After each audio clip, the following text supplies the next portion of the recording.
fader! Jag filmer det! Jag har det på dig! Jag har det här! Och döven!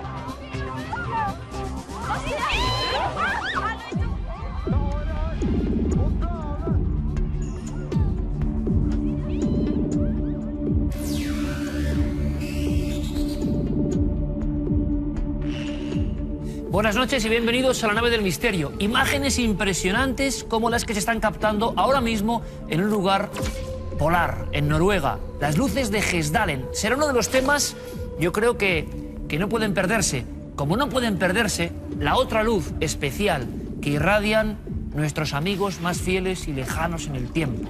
El famoso pacto del hombre paleolítico con los lobos y el nacimiento, de alguna forma, de esta especie formidable. Se cuentan muchas cosas sobre estos amigos, los perros, ustedes lo saben.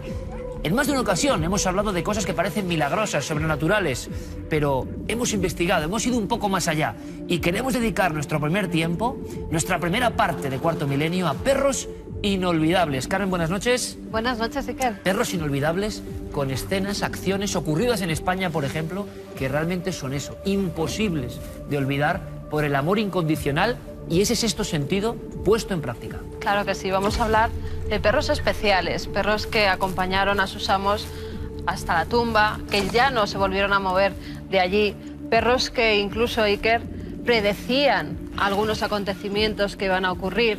Otros, en cambio, eran muy viajeros, cogían trenes y siempre volvían a su casa, siempre sabían el camino de vuelta por muchos kilómetros que estuvieran lejos de casa. El perro Paco, por ejemplo, de Madrid, que fue una auténtica institución, la prensa antigua, la tenemos por aquí, hablaba del perro Paco. ¿Por qué? ¿Qué tenía de especial?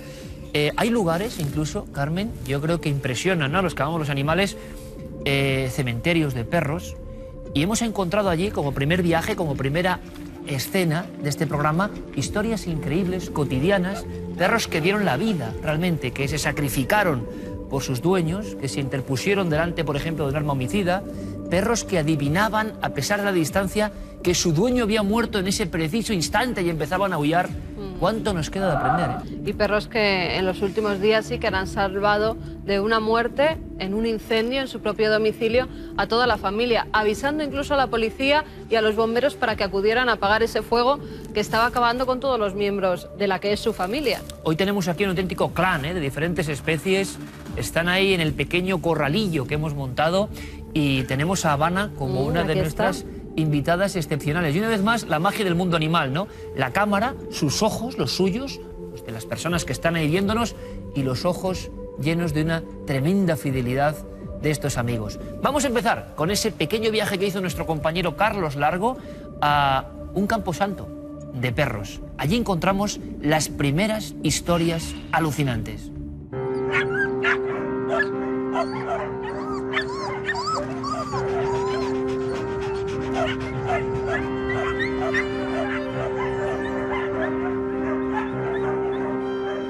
El cementerio se funda en el año 1983, en julio. El primer perro se llamaba una perra mestiza, se llamaba Chiruca, y se enterró creo que es el 27, vamos, lo pusimos en la lápida como conmemorativo, el 27 de julio de 1983.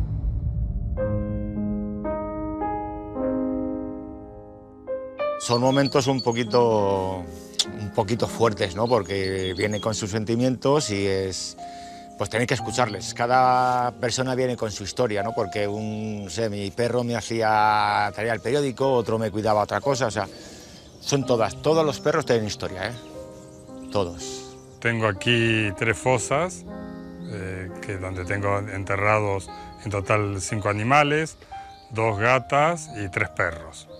Primero murió Jerónimo, luego al morir Jerónimo traje a otra gata, Micina, luego se murió Pongo, luego se murió Tigris, luego acogimos a Amanda y bueno, y son los que están aquí. A nivel así como sucesos un poco extraordinarios, pues mira, tenemos está enterrado el perrito que tenía Paloma Hurtado, Chico.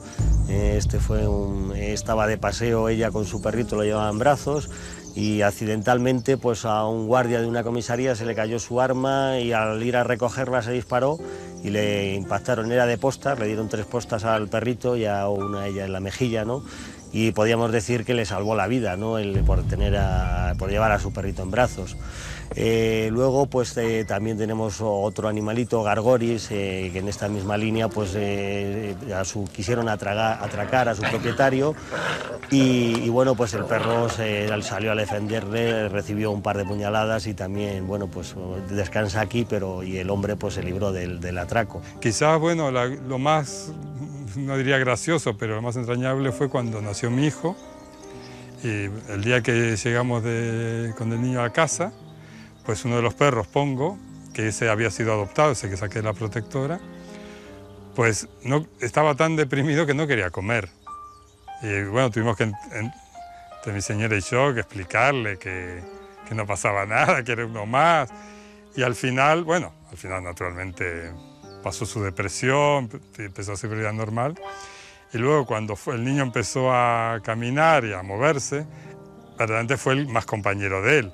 También tenemos aquí enterrado a un perrito que bueno, pues detectó, digamos, o no detectó, hubo un incendio en el domicilio, estaba toda la familia durmiendo y a base de sus ladridos pues despertó y se pudieron salvar, porque bueno, la casa quedó hecha cenizas, ¿no? Y debido a la actuación del perro alertándole con sus ladridos, pues se pudieron salvar. La gente dice, no, que los perros no tienen sentimientos. No, los perros lo tienen. Desgraciadamente son casos que sí he oído, al fallecer el dueño, del perro entrar en depresión y morir.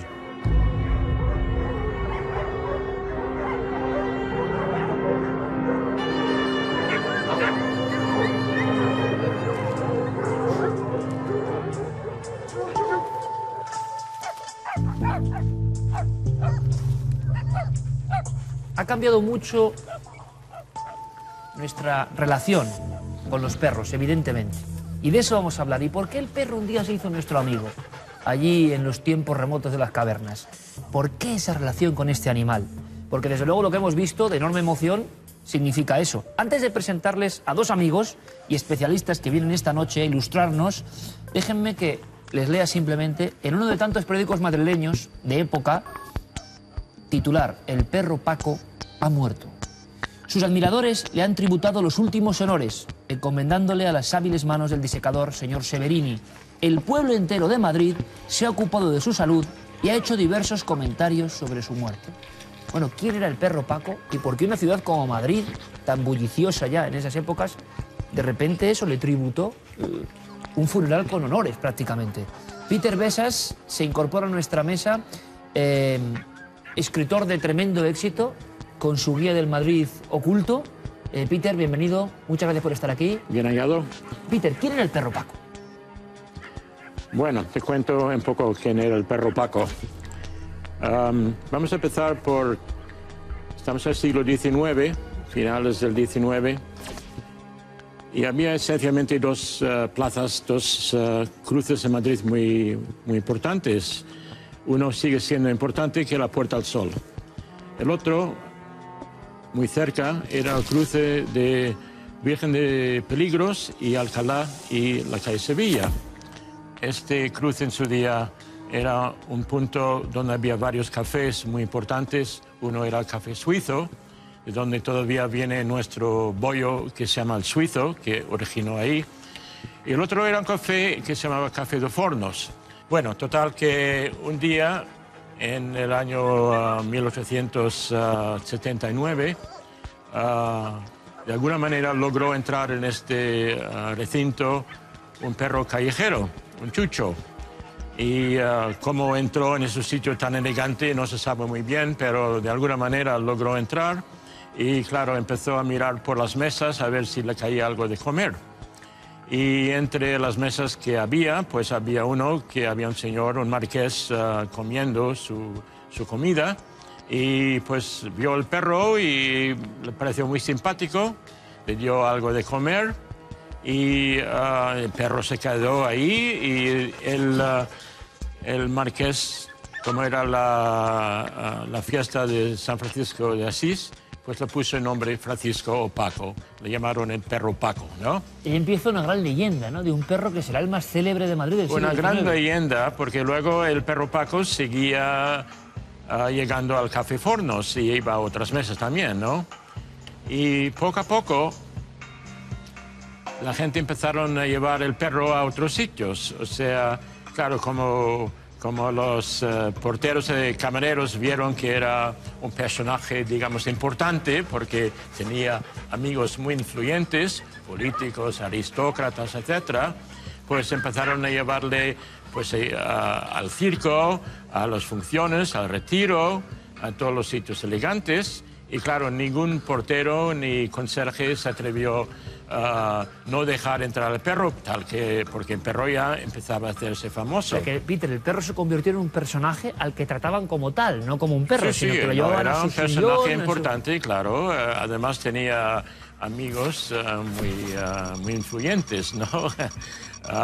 Entonces, esto empezó a haber lo que se puede decir una pacomanía casi, porque también supongo que tenía su lado comercial, pero había valses y polcas escritos con el nombre de Perro Paco, donde figuraba una imagen del perro Paco en la portada de la música.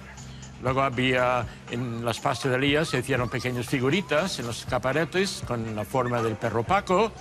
Obviamente se vendía muy bien porque ya cada vez era más famoso el perro Paco y se hablaba del perro Paco. Peter, vamos a hacer una cosa. Como ya tenemos un primer bosquejo de quién era el perro Paco y nos lo has contado perfectamente, y en la época lo estamos viendo, ahora la pregunta es ¿qué tenía ese perro de especial para convertirse en una autoridad en el Madrid de aquella época? Quiero presentar a otro buen amigo, Antonio Pozuelos, que es etólogo de enorme prestigio, ha hecho manuales como este de etología canina, es decir, persona que científicamente se encarga de estudiar el comportamiento, incluso la relación, ¿no?, entre los humanos y, en este caso, una especie animal, los perros. Antonio, bienvenido. Buenas noches. Tú me has Encantado contado, de estar con vosotros. Pues nosotros igual, de tenerte aquí, encantados, porque me has contado algo y seguiremos ahora. Quiero dejar un poco el intríngulis, ¿no?, de qué pasó con el perro Paco y qué es lo que hacía. Tú me has contado una cosa antes de entrar aquí en materia que me ha sorprendido mucho, y es que hay todo un ranking, ¿verdad?, de perros famosos en España. Y hemos hablado alguna vez de ellos, el perro Canelo de Cádiz, el perro Moro de Fernán Núñez. Y tú me has contado algo que a mí me ha sorprendido. Son perros que aparecen de pronto. Aparecen de pronto, son perros normalmente mestizos, como decimos en Andalucía, mezcla de abejorros, de pavo. Nadie sabe quién era su padre, su madre.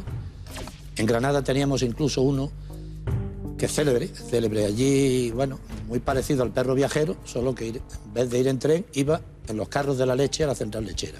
Comía y luego volvía. Son perros supervivientes, esa es la palabra. Normalmente yo vivo en el campo y observo las manadas de perros abandonados de año en año y cada año, cada temporada, se va mermando. Quiere decir que al final queda el perro Pepe, el perro Canelo y el perro Paco. ¿Qué tienen estos? Unas potencialidades enormes, una capacidad de supervivencia impresionante y una capacidad de aprendizaje súbito, de ir resolviendo problemas y aprender, increíble. O sea, Y eso, son seres especiales dentro de su entorno, clarísimo, ¿no? Sí. Son los supervivientes de todo un grupo. Carmen, ahondemos un poco más en el principal protagonista de esta noche, que es el perro Paco, que, como me ha contado Peter, es que se convirtió en fenómeno sociológico, fenómeno comercial. Bueno, ¿qué hacía el perro Paco? Pues el perro Paco iba a comer todos los días a ese local donde ya hasta los más nobles pues le tenían un gran cariño. Estaba siempre entre la nobleza, era querido, incluso iba a ver las corridas de toros. Al parecer era pues un gran aficionado a las faenas que hacían los toreros de la época, y todo el mundo además le dejaban entrar en la plaza y estaba allí con los toreros, con los ayudantes, recorría la plaza como si fuera suya. Hay muchas personas que, viendo algunos casos que hemos contado, el final de estos perros que ayudaban, que señalaban cosas, que parecían especiales, fue además bastante triste, y con el perro Paco se cumple esta teoría. Sí, en ese caso sí, de hecho fue triste, ¿no? Porque Esto ocurrió unos 3 años después, en 1882. Y uno de los sitios donde llevaron al perro era a los toros. Y de hecho, parece que el perro Paco se ponía delante de la casa de Frascuelo, que era el gran torero de entonces, que vivía en la calle Arenal 22, que todavía se puede ver la placa en la casa donde vivía. Se sentaba delante y el gran día de toros era el gran acontecimiento semanal en Madrid, pues acompañaba a la gente. Pues un día, por lo visto, fue al perro Paco a ver una... Creo que no era una novillada, no era Frascuelo ni Lagartijo ni nadie famoso. Entonces este novillero estaba haciendo muy mala faena, estaba la gente ya silbando y abucheando al torero.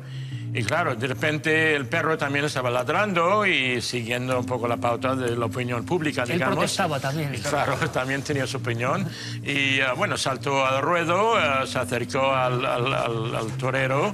Y claro, como ha hecho mala faena, no lograba hacer lo que quería, pues en un momento de enfado, pues cogió su estoque y lo dirigió hacia el perro.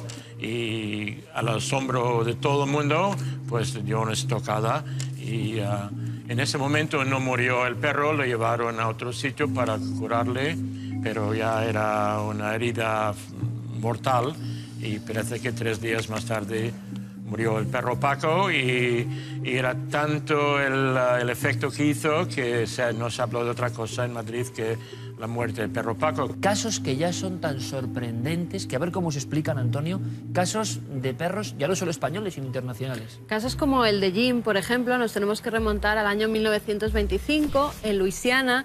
Un perro era un setter blanco y negro que es vendido pues a un cazador que lo primero que quiere es entrenarlo para que cace, y el perro se negaba. Cuando el entrenador le hacía con los pájaros para que fuera a por ellos, él se negaba. Pero cuando le sacaron un día al campo, instintivamente era el mejor cazador de todos. Ahí empezaron a ver que era un perro especial y luego un sexto sentido que tenía ese animal, que hasta la ciencia tuvo que estudiarlo y no pudieron nunca concluir qué le pasaba a ese perro.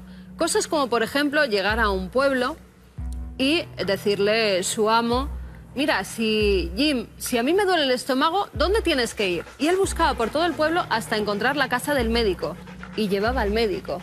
Pero no solo eso, decían que si podía leer o si conocía los números, porque se apuntaron todo tipo de hipótesis.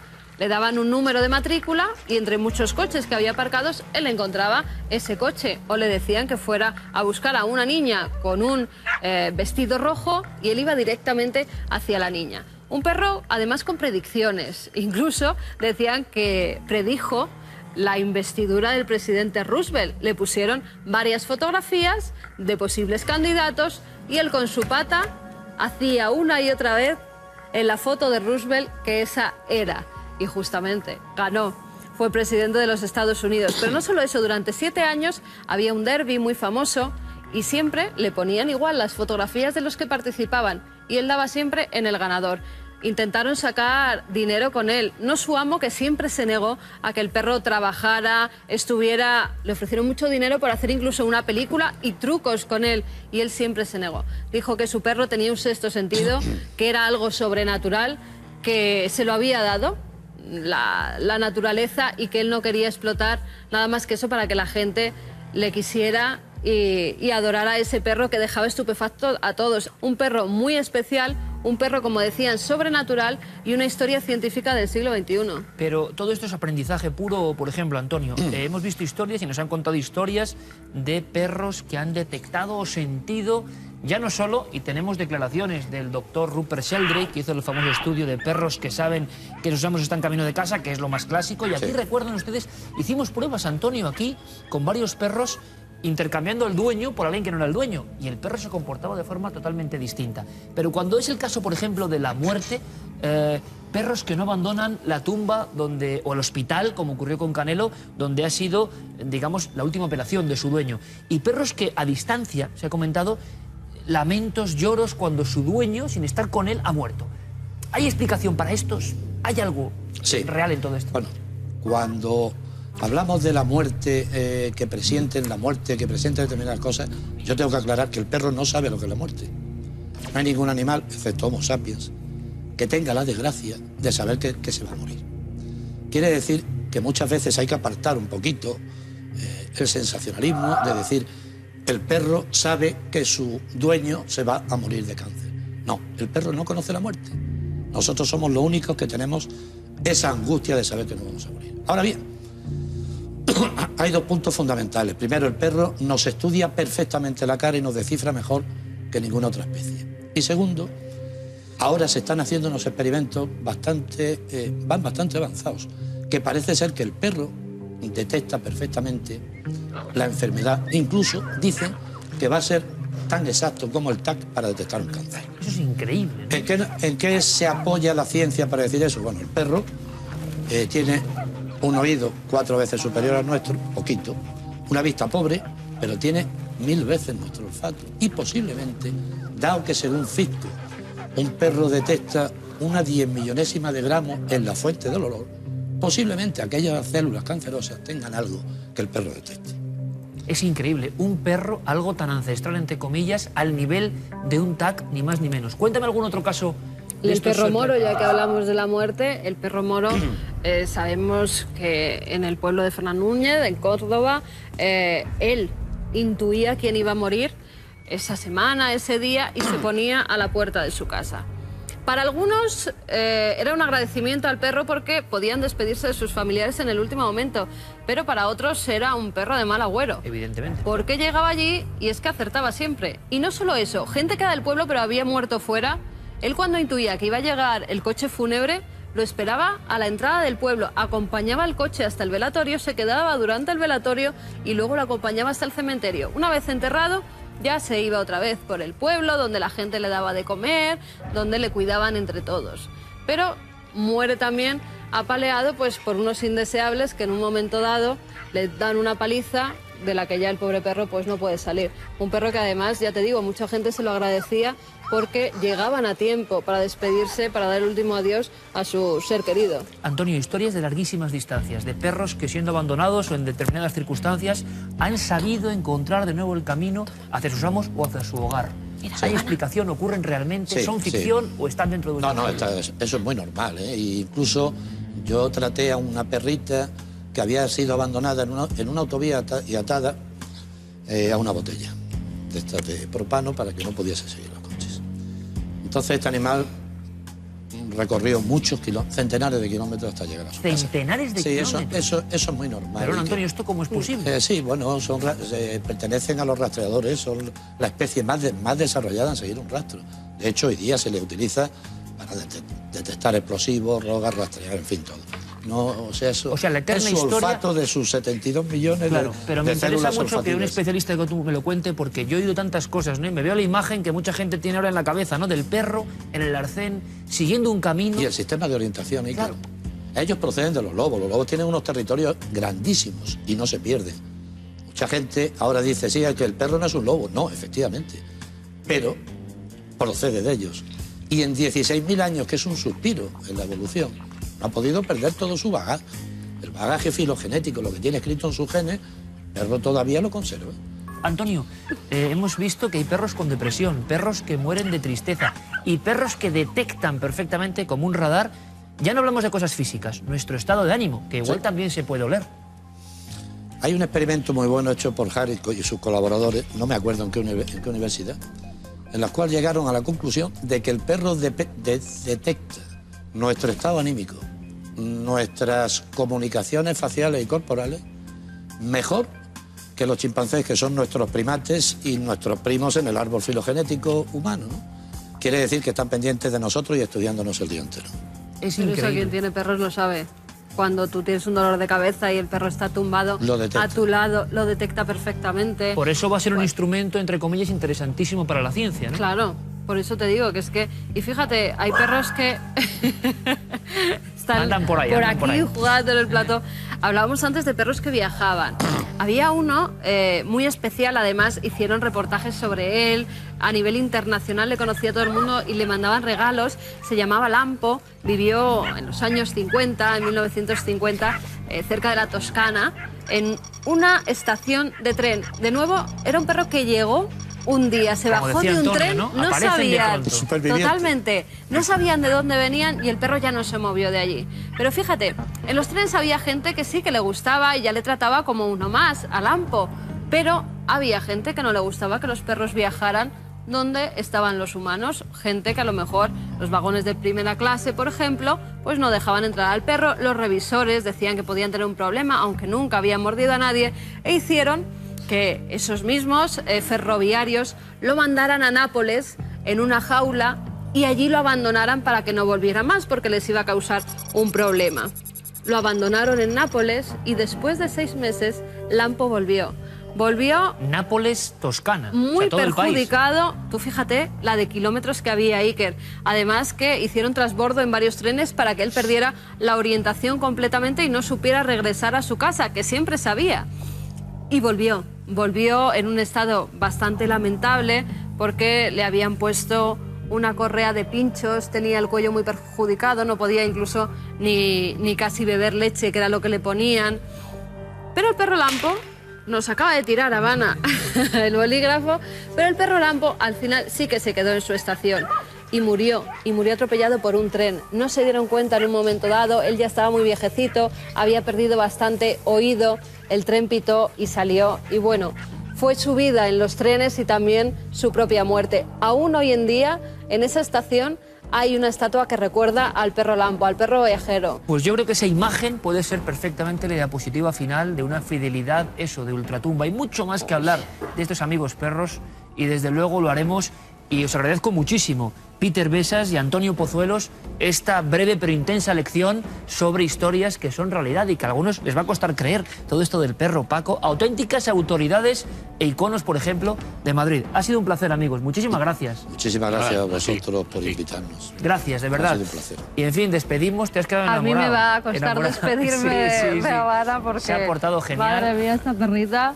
Y todos los Tienen algo amigos han especial, estado, ¿eh? todos los Todos amigos los han estado perritos. jugando, en fin, nos quedamos una vez más con esa conexión que es muy curiosa, amigos, ¿verdad? Porque traspasa la pantalla y la gente siente esa empatía. Ahora, desgraciadamente, cambiamos el tercio y también quiero que miren estos ojos. Los ojos que nos van a llevar a un viaje de miles de kilómetros. Quiero contarles una historia en el lugar de los hechos. Véanlos.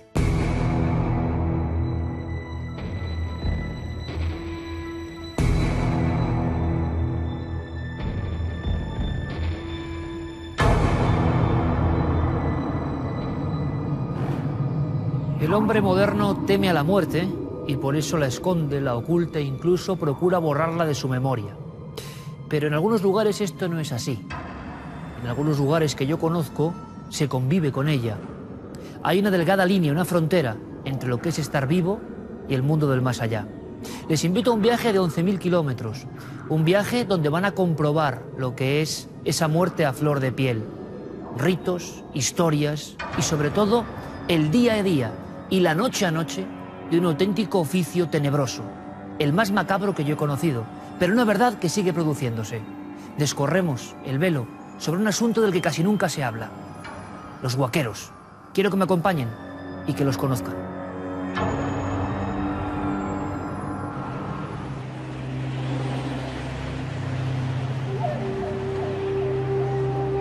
Casi nadie viene a Estaquería, quizá por su mala fama. Dicen que los huaqueros no andan lejos, que siempre acechan vigilantes. Quien se adentra en este desierto regresa a su lugar de origen con unas imágenes imposibles de borrar. Las imágenes del desierto de huesos humanos, blanco y fantasmal territorio con historia de muerte y olvido. Olvido reflejado en empalizadas como viejos relojes de sol, relojes que ya no marcan ninguna hora.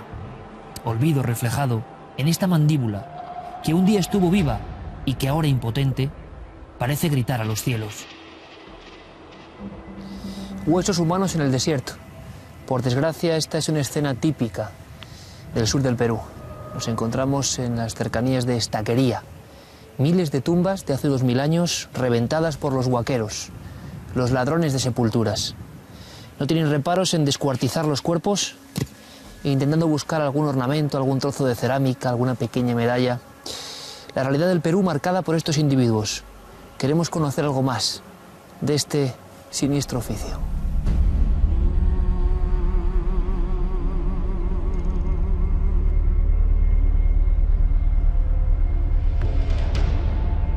Por un instante, creo encontrarme en mitad de la luna. El polvo gris, casi resplandeciente, se acumula en montículos hacia un infinito donde no llega la mirada. Aquí se concentran historias, historias terribles que he venido a conocer. Historias que nos llevan a una escena, en un pueblo cercano. Quizá una noche cualquiera. ¿Quién sabe si esta misma noche? Don Honorio se muere. Desde hace un tiempo tiene el mal de Huaca. Todos lo saben, y todos conocen el final que le espera. Él se dedicó a desafiar a los muertos reventando tumbas, y ahora lo está pagando con la terrible maldición que le convierte poco a poco en pura calavera. Ha habido casos, Iker, de que han habido huaqueros que con el tiempo se han adelgazado a tal grado que son enjutos, o sea, bien delgados. Entonces, muchas veces ellos le atribuyen de que te dio el mal de Huaca. Las tumbas saqueadas del desierto de Estaquería son uno de los espectáculos más impresionantes que he contemplado jamás. Los ladrones de muerte llegan aquí cada noche, y los huesos, las telas, los fragmentos de cuerpos van saliendo de los sepulcros en una especie de danza macabra. Unos kilómetros al oeste, por pistas polvorientas, aguarda Chauchilla. Alguien hace mucho tiempo bautizó este entorno como lugar de pena y sufrimiento. Y no me extraña. Sus momias nos miran a la cara desde antes del nacimiento de Cristo. Y no es fácil mantenerse impasible. Los ojos huecos, las risas desdentadas, son testigos silenciosos de las andanzas nocturnas de los huaqueros. Una noche cualquiera, en algún lugar de este desierto, un grupo de hombres se reúne para hacer el ritual a pie de tumba. Después comenzará una liturgia empleada durante siglos, pasada de padres a hijos. Una ceremonia para protegerse de la maldición de Huaca. Todo ese grupo les da un sentido de un grado de ebriedad. Yo entiendo que ellos lo utilizan como un medio de curarse, de protegerse, para que al momento de huaquear no sean afectados por los posibles gases que puedan emanar y afectar su organismo, ¿no? Se ve una luz así, resplandeciente. Si es grande, se ve una inmensa llamarada. Que hay personas que han dicho, uy, una llamarada. Entonces han ido al cerro, han subido y han visto, pero no hay ley. Y cuando han llegado, no había rastro de ceniza de ningún tipo. Entonces, no, esto no es leña, nadie está quemando aquí, hay algo. Vagando como una procesión de ánimas, el grupo de huaqueros ha llegado hasta aquí después de seguir una luz sobre el cerro. Le llaman la candela de los muertos, candela que guía y señala un tesoro. Con sus largos palos provistos de una cuchilla o pincho, han sondeado el terreno en busca del olor de la muerte.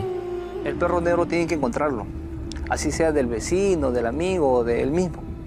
Tienen que encontrarlo, porque si no es negro, no resulta esa operación que ellos desean hacer.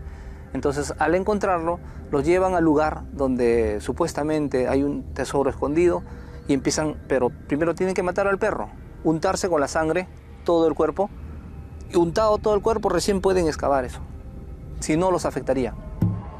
Pero para que todo tenga un sentido, para protegerse de ese mal de Huaca, el perro vagabundo, negro y errante, debe ser sacrificado sin compasión.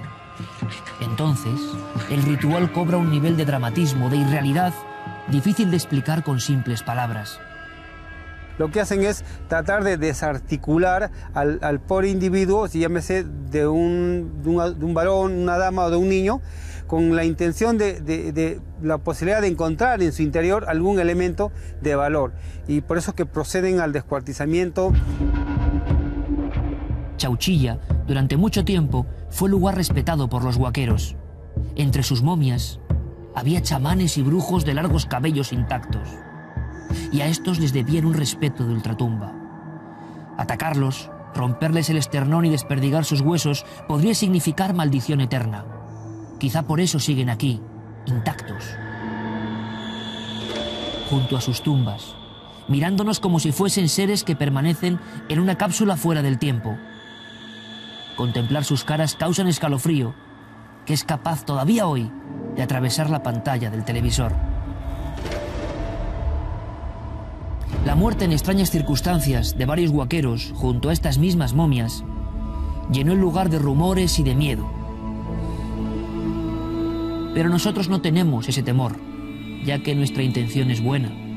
Con el arqueólogo Alberto Urbano, máximo especialista de la región, nos adentramos poco a poco en este mundo del silencio y comprobamos con nuestras propias manos cómo el suelo está preñado de muerte. Es parte de una costilla de una persona, por la coloración y por lo grosor que puedo entender, se trata de una persona de edad adulta. Y aquí se va observando la parte de la costilla y el radio, húmedo, cúbito y radio. Estamos hablando del miembro, del brazo y el antebrazo de la persona. Y no es la única sorpresa. Unos centenares de metros más allá, encontramos el cuerpo de un niño.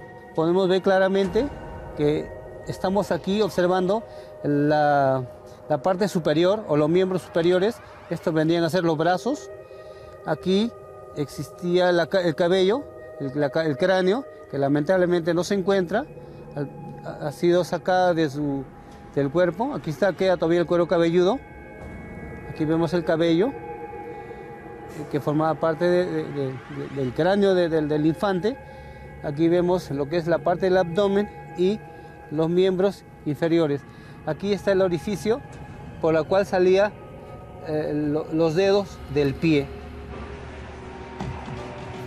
Una hora de camino hacia el sur, lejos de las carreteras y el asfalto, se alzan los recientes hallazgos de la ciudad de Cahuachi. La noticia ha hecho que los huaqueros planeen como buitres en torno a estas increíbles pirámides. Pirámides que han resucitado abriéndose paso entre las arenas del desierto.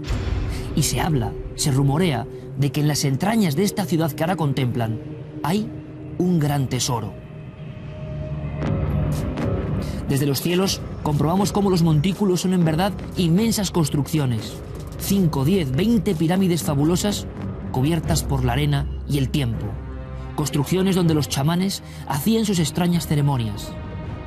Un Vaticano prehispánico, una ciudad sagrada. Nadie vivió aquí, excepto la magia y el rito. En quechua, Cahuachi significa lugar donde viven los videntes. Videntes que practicaban espantosos sacrificios humanos.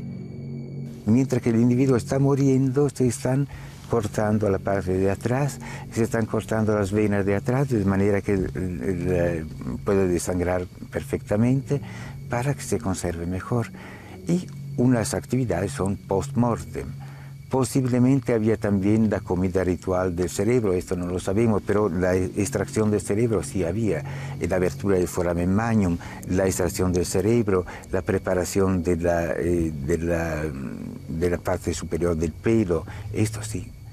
Y había hasta al coser los labios, pero esto obviamente es una actividad que se hace post-mortem. Y entonces posiblemente el individuo sabía que estaban para matarlo, estaban ofreciendo su cuerpo y él mismo podía ser que se ofrecía. Giuseppe Refici lleva un revólver al cinto porque sabe lo que es disparar y ser disparado por los huaqueros. Es uno de los arqueólogos más importantes del mundo. Lleva 25 años aquí y sabe que las valiosas piezas, los mantos y el oro que están surgiendo en Cahuachi son un botín demasiado goloso para los ladrones de muerte. Es un cáncer que no se acaba en un día, se acabará posiblemente en 2 o 3 generaciones que pueden comprender la importancia de su propia historia, de recuperar su propia historia al interior de un territorio, que es más importante que no vender un huaco a 20, 30 soles. Y esto será parte de los próximos 100 años, 200 años, ojalá. Cahuachi, la ciudad de la magia y el misterio, con muros de 8 metros de alto, fue pacientemente enterrada por los propios sacerdotes. Cubierta por miles de toneladas de arena, como para borrarla del mapa, como si toda ella hubiese sido un simple sueño o una pesadilla infernal. Y sobre esta gran pirámide pusieron una cara de piedra, este rostro extraño que sigue mirando al cielo. En mitad de la negra noche del desierto peruano, los huaqueros, tintados por la sangre del perro, no temen a los muertos. Rompiendo esqueletos, rasgando telas milenarias, acceden a valiosas cerámicas y a metales preciosos. Para ellos, este es el único futuro. Un futuro que siempre marca el resplandor en la montaña. Luminarias silenciosas que hoy, en pleno siglo XXI, siguen apareciendo. Lo vi en un cerro cuando yo era niño, pues, ¿no? Y mi temor es, y si voy y muero, y mis hijos, ¿cómo quedan, no? Entonces, ¿para qué voy a ir? Quizás de repente pueda volverme millonario, ¿no? Pero el miedo de morir, ese es el temor. No profanar el sueño de los muertos. Eso nos repiten como una letanía, en todos los alrededores de este desierto tenebroso. Quienes lo hicieron, lograron riqueza, pero, como en un pacto con el demonio, entregaron su alma a cambio. El antimonio, los hongos dormidos desde antes de Cristo o una vieja maldición, los va convirtiendo en pura calavera, en pura imagen de la muerte que ellos un día o una noche decidieron desafiar. En este cementerio clandestino, junto a la carretera, duermen el sueño eterno quienes no tienen dinero para pagar el permiso municipal. Aquí debajo también hay huaqueros, y los imaginamos dentro de sus humildes tumbas, temerosos de la noche, de la luna, del aullido del perro solitario, temerosos, en definitiva, de que alguien haga con su cuerpo lo que ellos hicieron tantas veces con el de sus ancestros. Ojo por ojo y diente por diente. Y es que en este desierto infinito, las maldiciones siguen siendo algo inmortal.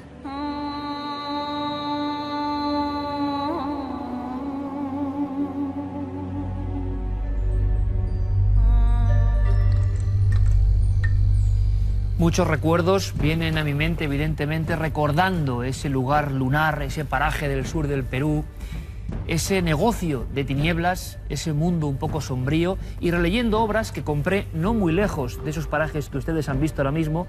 La vida y obra de Julio César Tello, uno de los padres de la arqueología peruana, cuenta la leyenda, no, y la verdad, que él muere también, entre comillas, por ese mal de Huaca, desenfardelando momias, quitándoles esos tejidos valiosísimos. Pero este asunto de los huaqueros, de los ladrones de las tinieblas, de los ladrones de muerte, tiene tal posibilidad de contarles historias que hemos traído a dos buenos amigos y grandes especialistas. Uno de ellos, Félix Jiménez, su director del Museo de América. Bienvenido, Félix. Muchas gracias, Iker. Por cierto, perro, que la gente no piense que hemos exagerado. El perro negro, el rito, todo hay un porqué, un simbolismo que se sigue practicando. Sí, evidentemente, claro. El perro es un animal que en época prehispánica siempre se ha asociado fundamentalmente con el acompañamiento, con el viaje. Y por lo tanto tiene una relación muy directa con el viaje más importante que una persona puede tener, paradójicamente, que es el viaje de la muerte. Pero además el hecho de que sea un perro negro se vincula, a mi modo de ver, a mi entender, todo esto es muy discutible, también con la noche, con la morada de los muertos, con el inframundo. Y el perro negro, la noche, los huaqueros forman parte de ese ritual que sigue ocurriendo en pleno siglo XXI y lo pudimos comprobar. Buenos amigos como Giuseppe Orefici nos mostraban esa arqueología como de otro tiempo, ¿verdad? Casi a punta de pistola en el buen sentido, defendiéndose de los huaqueros. Y la historia extraordinaria, y son unas cuantas las que estamos contando, que yo recuerdo perfectamente y quiero que me cuente con detalle José Manuel Novoa, nuestro compañero, Explora Films y trabajos, bueno, que han dado la vuelta al mundo, ¿no? Como este para National Geographic, Las tumbas reales del Perú. José Manuel, bienvenido, buenas noches. Buenas noches, Iker. Tú sabes por dónde voy, ¿no? La historia incluso de una cabeza amputada a la que querían hacer hablar. Tú lo has vivido allí, en la tumba de Sipán, con este tipo de personajes que existen. Hombre, claro que existen, ¿no? Hay miles de huaqueros que todas las noches escarban y expolian el patrimonio arqueológico del Perú, ¿no? Y desde hace mucho tiempo. Justamente este descubrimiento, que es uno de los 10 descubrimientos arqueológicos más importantes que se produjeron en el siglo XX, fue por unos huaqueros, una banda de huaqueros que de repente saquean una tumba muy importante. Hasta entonces no se había descubierto ninguna tumba tan importante de la cultura moche, y al intervenir la policía es cuando encuentran unas cabezas de oro, unas cabezas felinas de oro, que al llevárselas a Walter Alba, que es el que posteriormente, el arqueólogo que posteriormente descubre la tumba del señor Esipán, se da cuenta de que realmente es una tumba muy importante. Bueno, la famosa cabeza la he vivido yo personalmente, ¿no? Y muy recientemente. Esto es hace unos 20 años, la banda de Nir Bernal, que era el huaquero jefe. Entran, como te digo, en Sipán, que es una pequeña aldea, al lado de una pirámide. Las pirámides de los moches eran de ladrillos de adobe. Aparentemente no parecen pirámides porque el agua, cuando llega el fenómeno del Niño, las orada y parecen colinas yelmas de vegetación. No hay colinas extrañas, pero cuando escarbas un poco te das cuenta de que son ladrillos de adobe. Por ejemplo, Huaca Rajada, que es esta pirámide, se calcula que se emplearon unos 122 millones de ladrillos de adobe para construirlo. Bueno, estos huaqueros entran ahí, hacen un pozo de cerca de 15 metros de profundidad, saquean todo lo que había y es cuando entran los arqueólogos, toman aquel lugar todas las noches defendiéndose de los ataques de los huaqueros, los marchantes que acuciaban a estos huaqueros para que siguieran el saqueo y poder conseguir estas piezas, para que te hagas una idea, como un coxal de oro que se rescató en Filadelfia unos años después por el FBI, y solamente por esa pieza los agentes del FBI, que se hicieron pasar por coleccionistas, les pedían $1.600.000. Imagínate este mercado clandestino, las piezas, el valor que pueden llegar. Bueno, como te decía, en mitad de toda esta historia, la policía interviene otra vez y justamente va a la casa de Ernil Bernal, que era el jefe de la banda, cuando Ernil venía de esconder supuestamente 8 sacos de oro que contenían el botín de este saqueo, y con la mala suerte de que, bueno, huye, le dan un tiro y muere. Y a partir de ese momento, claro, empieza una leyenda de dónde están esos 8 sacos de oro. Todavía hay gente que los está buscando. Y lo último fue hace unos 2 años, cuando llego yo a Sipán, me dicen, han saqueado la tumba de Ernil Bernal. La tumba del huaquero. Del huaquero. Y vamos efectivamente al cementerio y vemos que la tumba estaba saqueada y se habían llevado la cabeza. Porque al mismo tiempo esta zona es una zona donde tradicionalmente se cree mucho en la brujería, en el curanderismo, y supuestamente unos brujos han robado la cabeza para, a través de sus ceremoniales, de sus rituales, poder hacer hablar a la cabeza de Ernil Bernal y que les cuente dónde están esos 8 sacos de oro que enterró nadie sabe dónde. La escena de los brujos preguntándole a la cabeza decapitada del huaquero que ha escondido 8 sacos de oro, pues bueno, qué leyenda, qué cuento, qué misterio puede superar eso, ¿no? A veces nos encontramos, os encontráis, ¿no?, historias que en fin, que están por encima de cualquier concepto. Pero ¿cuándo empieza esto del huaqueo, de este, como decimos, oficio de tinieblas? Tiene incluso Félix algún libro con algunos documentos impresionantes donde por vez primera se habla de huacas, ¿no?, como concepto. Sí. Pero esto viene de muy antiguo, Félix, ni siquiera de América. Estamos hablando de huaqueros, de huaquear. ¿De dónde viene eso? Pues viene de la palabra quechua huaca, que significa textualmente lugar sagrado. Lugar sagrado. Lugar sagrado. La huaca es un lugar sagrado. Puede ser una tumba, pero también puede ser otro tipo de resto arqueológico, o puede ser un cruce de caminos, puede ser una huaca, una montaña, puede ser una huaca. Un lugar donde desde luego se conecta o está presente, claro, un lugar en el que el cielo y la tierra, ¿no?, entran en contacto. José Manuel, eso no es la luna, no es un paraje lunar, tiene un significado y tú has vivido en muchas cosas, ¿no? Sí, cada agujero de estos es una tumba saqueada por la noche por una banda de huaqueros. Decíamos que, por ejemplo, Chanchán, pues es una ciudad que en el año 1100 debió tener unos 100.000 habitantes. Eran ciudades, o entre los moches, por ejemplo, Pampa Grande, pues 15.000. Y a todo el mundo se le enterraba con todo lo que tenía. Porque era un viaje al más allá en el que creían todos. Efectivamente, incluso los gobernantes o reyes, hasta su cetro de poder era enterrado, no se heredaba. porque creían en esa vida después de la muerte y por eso incluso, por ejemplo, el señor de Sipán no solo se lo enterraba con sus objetos o ajuar funerario, sino con 8 personas que le acompañaban, sirvientes del portante estandarte. Pero veo que estás ahí con imágenes y has rodado con guaqueros, has estado allí con ellos. Sí. Mira, antes de esto te digo que para que veas cómo es el tema de Perú, una tarde me fui con unos guaqueros para hacer un simulacro, para ver cómo usaban el pico, la pala, la baqueta o la barrena, que es ese pincho que meten y de repente aquí está el muerto y empiezan a excavar. Y simplemente era un simulacro, ¿no? Y bueno, empezamos a rodar, empezaron a excavar, no os pongáis ahí, que se habían puesto de contra al sol, no, poneros por aquí. Se ponen a excavar y a la media hora 2 tumbas, ¿no? Porque está penado, por supuesto. Si te pilla la policía, imagínate el problema que habríamos tenido, ¿no? Esto para que te hagas una idea de lo que guarda todavía el subsuelo de Perú, abajo, ¿no? Preñado de muerto y de tesoros. Y de tesoros, efectivamente. Bueno, según Walter Alba, por ejemplo, dice que puede estar entre lo que se ha excavado clandestinamente y oficialmente, pues a lo mejor se habrá descubierto un 25% de lo que todavía esconde el subsuelo de Perú, ¿no? Es curioso, José Manuel, porque estamos viendo imágenes poderosas, actuales. Tú has estado allí con ellos sobre el terreno, Félix también, rodando imágenes, y dices que, por ejemplo, cuando encuentran alguna señal concreta que puede ser cobre, metales, los trabajadores o guaqueros no quieren seguir. Hay unos ritos de pago a la tierra. Bueno, siempre hay ritual por eso que llaman ellos que es el mal de Huaca. Pero hay ritual incluso cuando estamos en las excavaciones que, como sabes, realizamos con Walter Alba. Ahora estamos excavando ahí en Sipán, en Ventarrón. Y los propios arqueólogos nuestros, por ejemplo, hace 6 meses, cuando se estaba descubriendo la tumba 14, en el momento que afloraron las pequeñas piezas ya de cobre, los 2 que estaban ahí al fondo de la tumba, que llevan poco a poco con una espátula, con un pincel, pararon inmediatamente para hacer un pago a la tierra.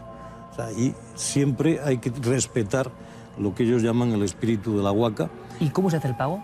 Bueno, es una pequeña ceremonia donde pueden arrojar al suelo un poco de chicha y quemar algún incienso. Es una especie de como una solicitud de permiso, exactamente, para poder seguir la excavación, para poder arrancar de la tierra esos tesoros, ¿no? Eso lo hacen desde los arqueólogos. Yo con Walter Alba he hecho estos pagos, ¿no? Desde los arqueólogos hasta los huaqueros, por supuesto. Después, con los huaqueros sí existe también, bueno, hay mucha leyenda, ¿no? Mucha leyenda y mucha magia. Por ejemplo, ellos hablan, que tú habrás oído hablar también allí, del antimonio. Bueno, el antimonio para ellos es cuando ellos descubren una huaca con metal. Lo primero que hacen es escarban un poco y se alejan de allí para que aquello se aire. Es posible que en ese momento esos metales que están ahí contengan algún tipo de no lo sé.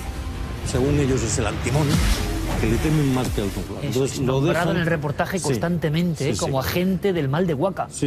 Ellos lo dejan así un rato, suelen hacer su ceremonia de pago y después poco a poco vuelven a la Huaca para extraer. Bueno, sabes que ellos después no tienen mucho cuidado porque siempre la policía tiene mucho miedo, lógicamente. Claro, es una labor hecha muy a prisa, hecha en la clandestinidad, con ciertos ritos, y como hemos visto en esas imágenes del reportaje, yo me encontré un desierto de muerte, un desierto blanco. A mí me extrañaba, Félix, hablando con la gente, que tienen un temor, pero absolutamente reverencial. Incluso en el Perú antiguo, el lugar donde podía haber espíritus viejos y un poco extraños era las ruinas arqueológicas. Entonces yo me imagino esos huaqueros, los estoy viendo ahora, yendo de noche a estos lugares y no sé, parece que el cañazo o el alcohol desprotege, ¿no? Por lo menos les envalentona. Evidentemente, y luego hacen, como comentabais, el pago a la tierra, que es muy importante, porque de alguna manera no es simplemente pedir permiso, sino que es firmar un contrato con los muertos.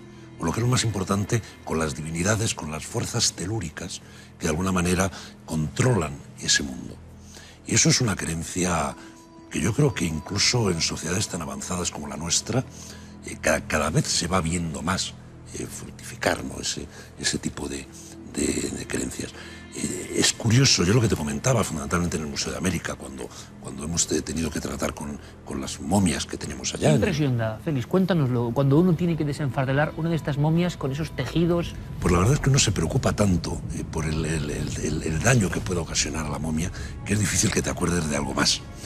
Es cierto que yo en mi caso, por ejemplo, hace poco estuve manejando unos tejidos pues allí, de la zona esta, de Nazca, de Paracas, y se me pusieron los ojos, pero también yo no sé si es debido realmente a algo procedente de allá, o como pienso yo que puede ser mucho más factible, que estamos ante un proceso de alteración, de descomposición, de infección. Se ha hablado de hongos muchas veces, ¿no? Claro, no.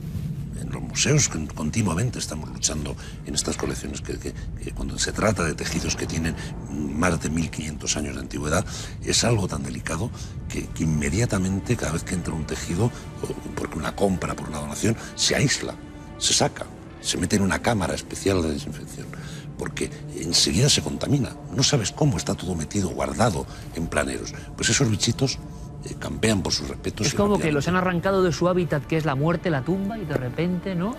Tienen otro tipo de actividades, la famosa, lo hablábamos hace un par de semanas, con gran impacto para la audiencia, ¿no? La famosa lista que nos contaba aquí Carmen de los caídos, entre comillas, con el hallazgo de Tutankamón. Hongos, no hongos, lo que sea, pero desde luego había hasta una sugestión. Y yo no sé, José Manuel, si sugestión o no, en una cosa que a mí es de lo que más me ha impresionado, y me parece un tema apasionante.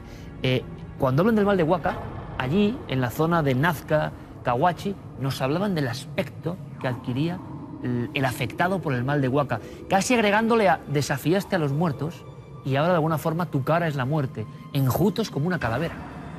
Existe. Y además existe cosas increíbles. Antes hablábamos de Ernil Bernal, que lo mató la policía, pero sus dos hermanos, uno lo mató un tractor. Estaba en el esto, se enganchó en una cadena y le pasó el tractor por encima, y el otro quedó paralítico, era un militar.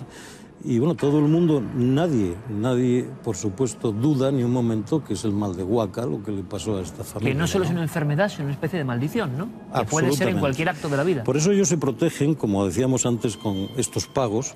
Y después siempre acuden, incluso hay muchos huaqueros que al mismo tiempo, bueno, vamos a llamar que son curanderos, chamanes.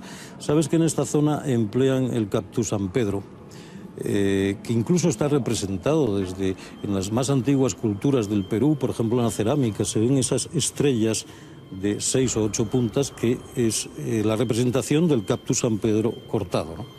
Ellos cuecen el cactus San Pedro, tienen la mescalina, y a través de la ingestión de este fármaco visionario, pues tienen bueno, esa propiedad o ese don de poder vislumbrar, bueno, no solo el futuro, sino también el pasado, y saber en qué lugar pueden excavar, en qué lugar van a encontrar esos tesoros, ¿no? Esto, por ejemplo, te puedo contar algo muy curioso. Hace unos 3 años se descubrió la primera mujer gobernante que se ha descubierto de la cultura moche, que al parecer pues era una gobernante y al mismo tiempo era una sacerdotisa, a la que se ha llamado la señora de Cao, porque se descubrió en la... Con unos tatuajes impresionantes, efectivamente, si no recuerdo en la mal. pirámide de Cao Viejo, y por esto, sí, todo es impresionante el estado de conservación, y en los brazos y en las piernas se pueden ver esos tatuajes que representan serpientes y arañas, y precisamente por ese aspecto, por esos dibujos, se sabe que tiene esa dualidad. Es decir, por esos dibujos se sabe que era una sacerdotisa o una persona importante, religiosa, y por los ornamentos de su ajuar funerario, como son las porras de combate o las estólicas, se sabe al mismo tiempo que era, y las coronas, se sabe que era una mujer gobernante, ¿no?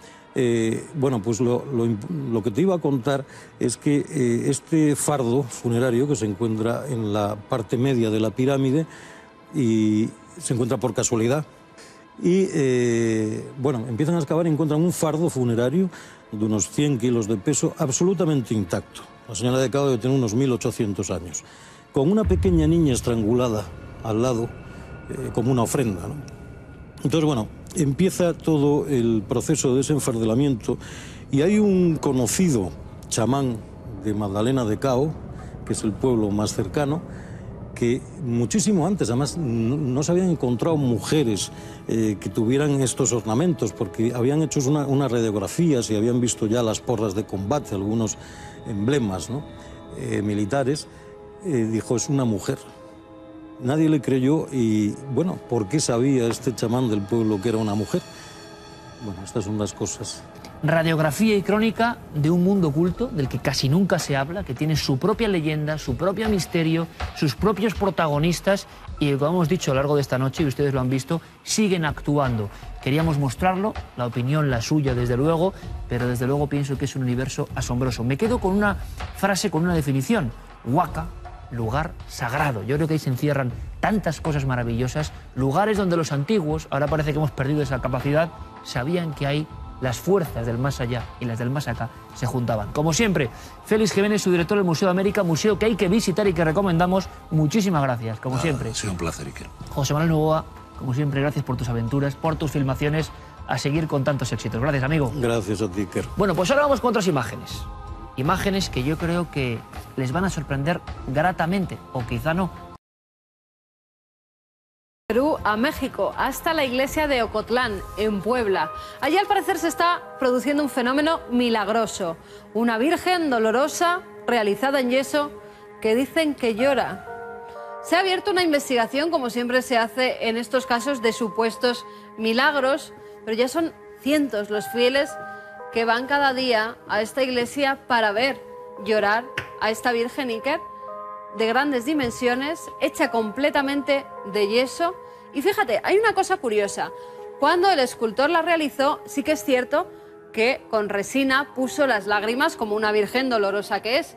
Pero ahora dicen que esas lágrimas resbalan de 2 a 3 de la mañana y ya lleva más de 15 días que lo hace continuamente. La iglesia, algunos párrocos dicen que sí, que la han visto llorar. Pero ahora tiene que ser el arzobispado quien abra la investigación. Todavía no sabemos nada, no hay ningún informe concreto, ¿no? Todavía no hay ningún informe concreto. Además, como ha ocurrido en otras ocasiones, con imágenes que presuntamente lloran lágrimas, incluso han sido introducidas en TAC para ver si tenían algún tipo de dispositivo por dentro que hacían que derramaran esas lágrimas. Imágenes que al final, en el 90% de los casos, se suelen resolver satisfactoriamente. Pero permítanme, antes de pasar a la primera fotografía de esta noche, la fotografía fija, que lea un comunicado que me acaba de traer nuestra compañera, la productora Ana Díaz Bustillo, donde viene algo que tiene que ver con nuestro programa y que nos hace enorme ilusión. Nos comunican que Cuarto Milenio, la cabecera de Cuarto Milenio, esa que suena con ese sonido tan característico, esa que además había sido renovada en esta quinta temporada por todo el trabajo de nuestros compañeros Iñaki Marticorena y compañía, se ha alcanzado con un galardón que yo creo que son palabras mayúsculas, la medalla de plata en el Festival Internacional de Cine y Televisión de Nueva York.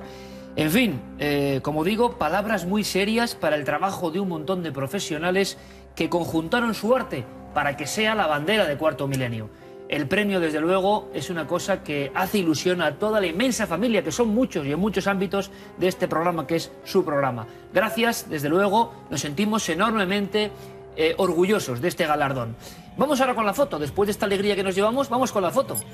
Nos vamos hasta Palencia. Desde allí, Mar Pérez Zavala nos enviaba esta curiosa imagen. Hombre, es la catedral. Alegría, porque es una de esas cosas de la España mágica que a mí me emocionan, pero es como un contraste, ¿no? Vaya escena.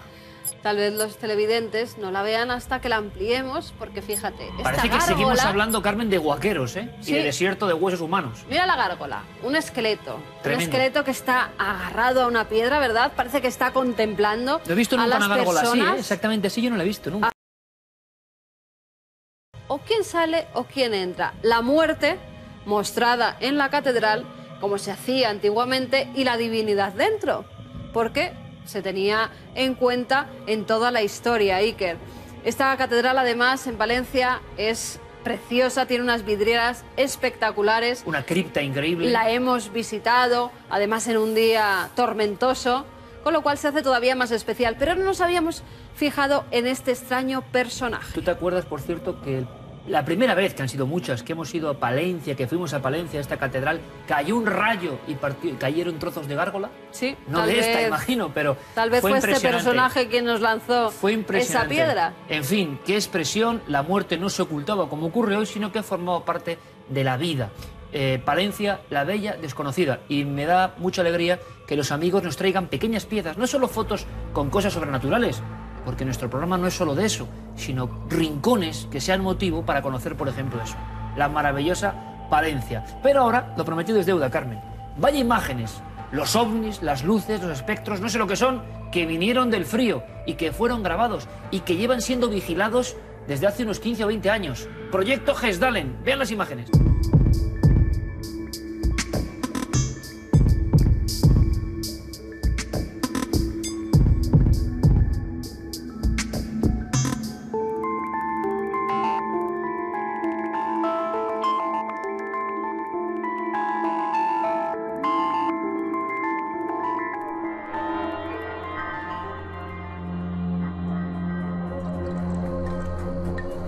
El proyecto que vino del frío.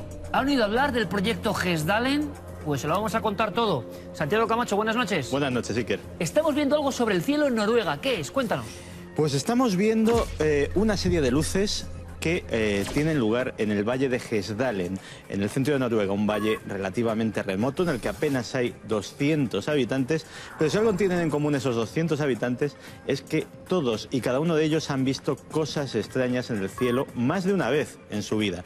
Cosas como esta que estamos viendo.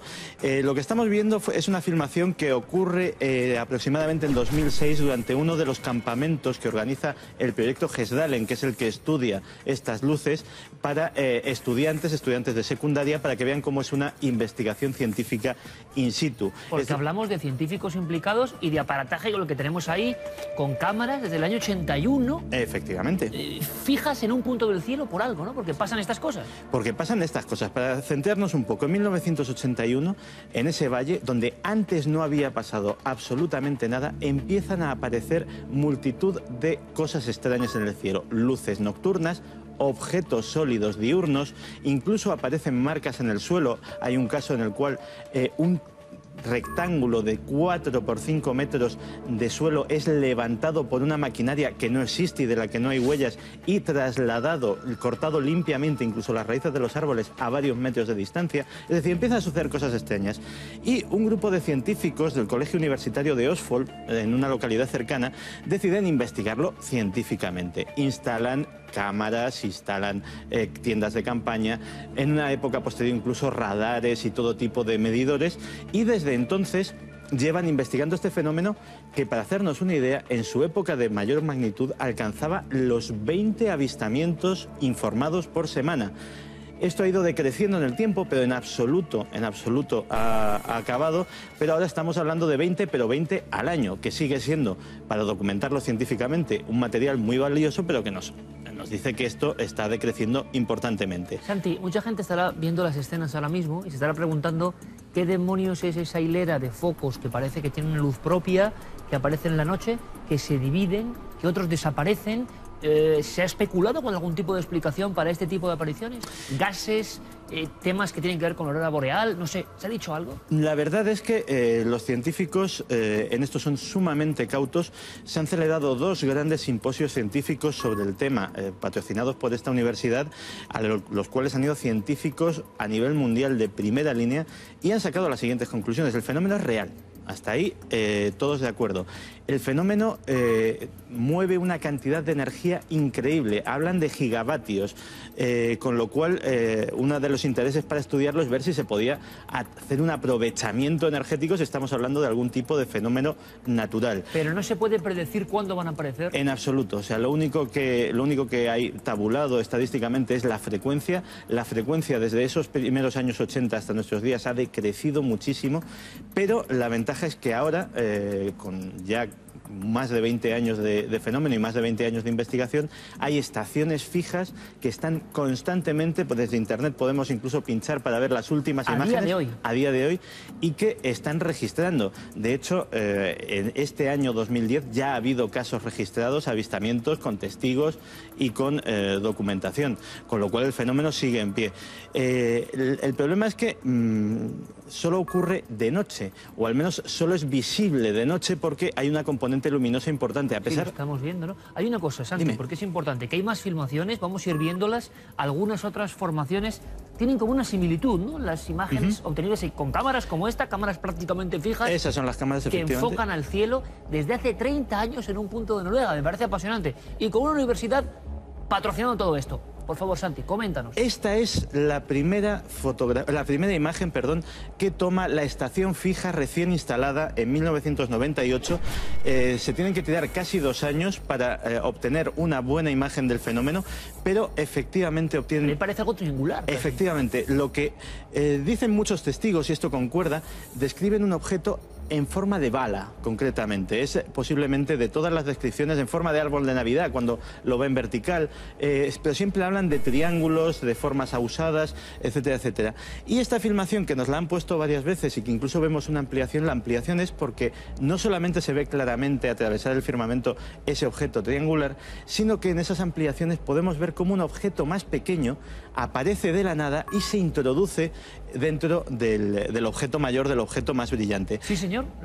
Como algo que... Efectivamente, algo que recoge... ¿no? Yo estoy acordando, hablando de casos patrios, ¿no?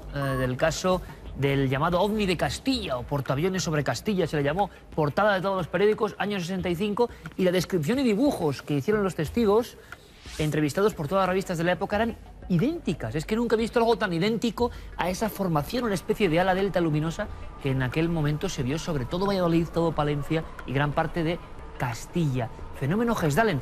Incluso el lugar tiene algo como de fantasmagórico, ¿verdad, Santi? Es un lugar de esa Noruega interior, sí, casi polar. Es un valle, no te voy a decir que deshabitado, pero es un valle grande, son 12 kilómetros de largo, en el cual apenas en casas muy aisladas, muy separadas unas de otras, viven unas 200 personas. Y que siempre ha llamado la atención porque tiene algunas características geológicas curiosas. Tiene una riqueza mineral increíble, hay cobre, hay antiguas minas de hierro que utilizaban incluso los vikingos para forjar sus armas.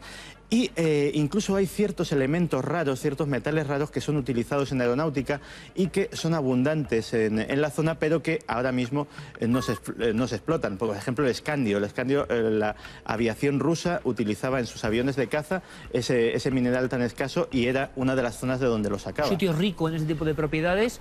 Hay más imágenes, más filmaciones que ustedes ya están contemplando, algunas con movimientos erráticos, extrañísimos, como si alguien dibujase en la noche con una linterna, y yo no sé si, bueno, no sé, la universidad y los investigadores, lo que me extraña es que no tengan solución, que sigan recogiendo filmaciones, pero no le den una solución, por ejemplo, a esto, con este movimiento tan raro.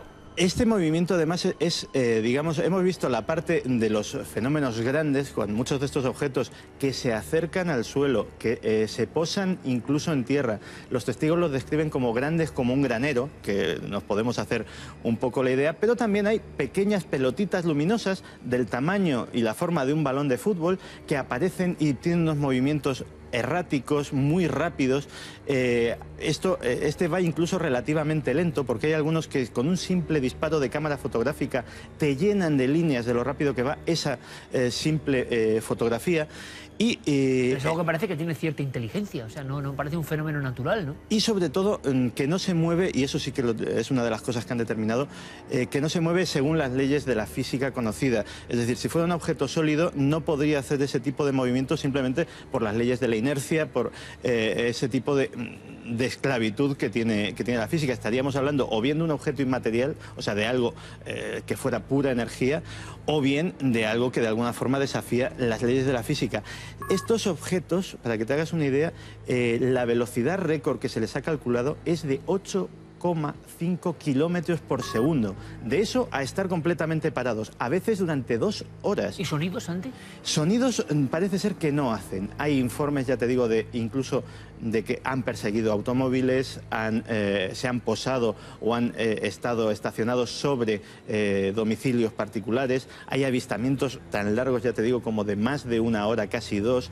Y sin embargo, nadie hace ningún tipo de referencia sonora. De los testigos que se han entrevistado, y han sido cientos, y ya te digo que dentro del valle algunos tienen 1, 2, 3, 4 experiencias con el fenómeno, nadie dice haber escuchado absolutamente nada. Pero, por ejemplo, cuando hablábamos de esa energía tremenda, sí que hablan del bosque, por ejemplo, iluminado como de día, cuando alguno de estos objetos pues pasa mucho más cerca del suelo, ¿no? La impresionante historia de las luces de Hesdalen. En el año 81 se empezó a vigilar el helado cielo nocturno de Noruega. Y después de todo ese tiempo, seguimos sin una respuesta. Universidad implicada, aparataje desde los 80, que ahora ya nos parece casi arqueología técnica, hasta hoy. Y ahí está el misterio.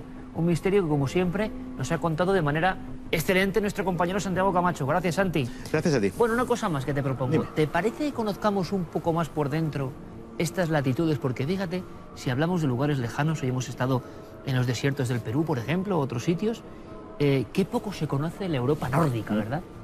Es un país fascinante y yo creo que tiene mucho que mostrar. Tradición, leyenda, misterio y mucho hielo. Abajo cero estuvo nuestro compañero Juan G. Vallejo para contarnos cosas. ¿Vemos su crónica? Vamos a verlo. Vamos allá.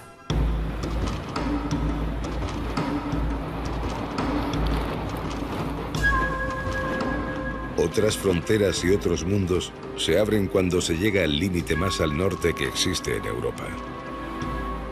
La tierra del eterno sol de medianoche, con penumbras casi infinitas envueltas en un frío polar y con días inagotables cuando el verano hace explotar la naturaleza dormida que se oculta bajo la nieve.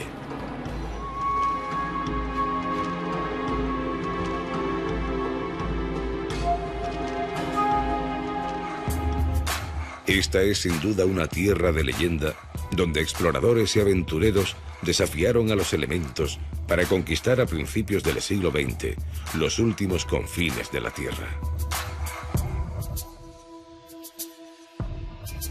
La ciudad noruega de Tromsø es la más septentrional de Europa. Aquí preparó en secreto el aventurero Roald Amundsen su asalto al corazón de la Antártida, mientras que el marino británico Robert Falcon Scott basó su viaje en el poder de las máquinas y en la utilización de caballos mongoles. Amundsen convivió con las gentes de Tromsø, entendiendo que en aquella época tan solo los perros podían enfrentarse con éxito a una ruta que surcaba durante cientos de kilómetros un continente helado. Los perros podían aguantar meses y meses y meses en el frío y horas corriendo, horas a cazar. Siempre te llevabas un perro porque el perro también sabía dónde estaba tu cabaña, ¿me entiendes? El perro siempre sabía dónde ir y dónde volver. Pero nuestro viaje continúa más allá de la ciudad de Tromsø, para llegar navegando hasta la isla de Honningsvåg, donde se encuentra el punto más septentrional de Europa, Cabo Norte. Envuelta en una perpetua ventisca, hasta él llegaron, y lo siguen haciendo, todo tipo de personajes para contemplar con sus ojos lo que antaño se consideró el fin del mundo. Lo más grande es el primer turista, es el italiano Francisco Negri, porque con este él decía, ahora he llegado al fin del mundo y ahora puedo regresar con calma. Y también es el rey de Suecia y Noruega, el último rey cuando éramos en unión. Justo en Cabo Norte es donde termina la influencia de la corriente del Golfo. Y si nos movemos por barco o por tierra hacia el este, nos encontraremos un mundo todavía más helado. Nosotros tenemos la afluencia del Gulf Stream y por eso nosotros no tenemos tanto frío aquí. Y como lo ves, aquí podemos tener el mar, no es congelado. Al interior, como hoy, tienen 52 bajo cero y allí todo es congelado.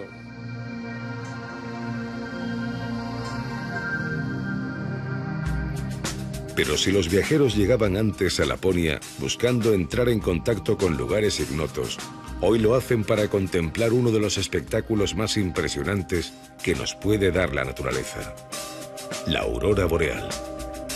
En noches despejadas de invierno, las partículas que arrastra el viento solar son atrapadas por el campo magnético de la Tierra, pintando el firmamento de aureolas de los más diversos colores. La ciencia explicó hace décadas este fenómeno.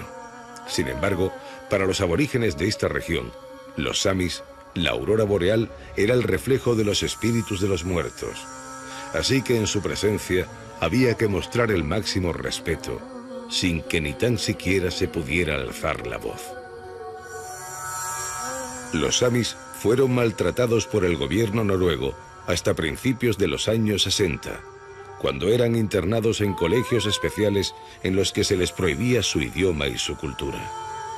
Hoy los tiempos son muy distintos, y el Parlamento de este mismo país protege su entorno y su identidad con ayudas de todo tipo.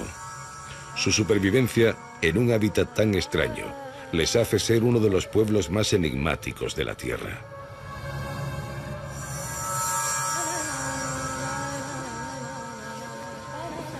Fuera de este lugar, un terrible desierto helado. Pocos son los que sobreviven aquí, como es el caso de Johan. Los samis llevan viviendo en Noruega algo más de 5.000 años. Y la verdad que si llevan sobreviviendo tanto tiempo en este mágico lugar es porque han conseguido, como nadie, una unión maravillosa con esta misteriosa naturaleza que todavía nos rodea.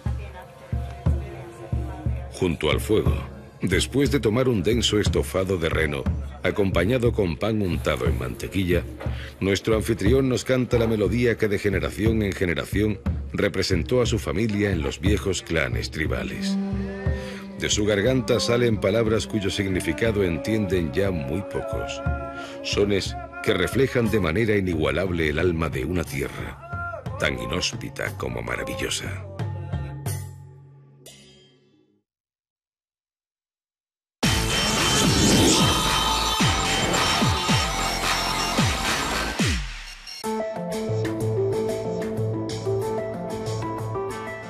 Causó muchísima impresión en los espectadores, y lo agradecemos, la historia del vampiro de Levante hace un par de semanas, aquel carruaje, ¿se acuerdan? Aquellos caballos negros, aquella presencia extraña de un conde serbio. Bueno, pues hablamos de vampiros, pero con hechos rotundos.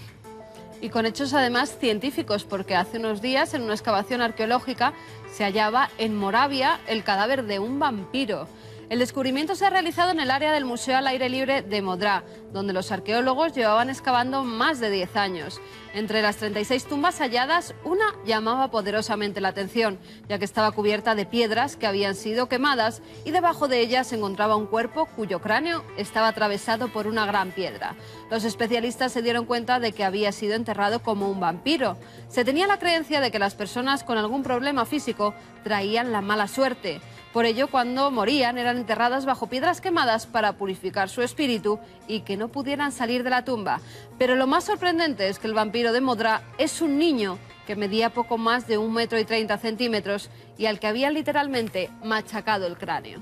¿Un vampiro niño? Bueno, estamos a nivel arqueológico hablando, claro, de un caso único en el mundo y en la historia hasta el momento. Seguiremos investigando, como se sigue investigando la muerte de unos animales fascinantes en Perú. Los delfines rosados, pues han hallado ahora 20 muertos y creen que han sido envenenados. Se cree que la muerte de los animales ha sido, al parecer, causada por pescadores furtivos que introdujeron el veneno dentro de algunos peces que les dieron de comer a los delfines. En los últimos 2 años, en la laguna de Bagazán, se han hallado muertos más de 200 de estos delfines rosados que desde 1996 están protegidos por el Estado. La legislación prohíbe acosar, lesionar o mutilar intencionadamente a cualquier ejemplar, ya que son inofensivos para los hombres. Hablamos de otro animal. Y además se habla de resurrección, el mamut. Nos vamos hasta la Universidad Canadiense de Manitoba, donde investigadores han insertado un gen de mamut de hace 43.000 años en una bacteria viva. Con ello han conseguido resucitar la hemoglobina de un mamut lanudo, que además está plenamente funcional y operativa. Según afirma el biólogo Kevin Campbell, obtuvieron muestras de ADN de un hueso de mamut congelado en el subsuelo siberiano. Aislaron el gel responsable de la hemoglobina e insertaron ese gen específico en una bacteria para conseguir por primera vez en un laboratorio hemoglobina de mamut. Los científicos aseguran que la hemoglobina resultante es idéntica a la que producían las células del mamut cuando éste estaba vivo. Me estoy acordando ahora de aquella morgue que hicimos con el amigo Jorge Cuadros, experto en embriología clínica, en aquella cría de mamut perfectamente congelada, como en una cápsula del tiempo y que se podía casi revivir. Bueno, pues siguen ocurriendo cosas. Y las cosas que a veces nos hacen poner una expresión de estupefacción o incluso de escalofrío, porque algunas son tremendas, ya saben que vienen a continuación. Mundo insólito.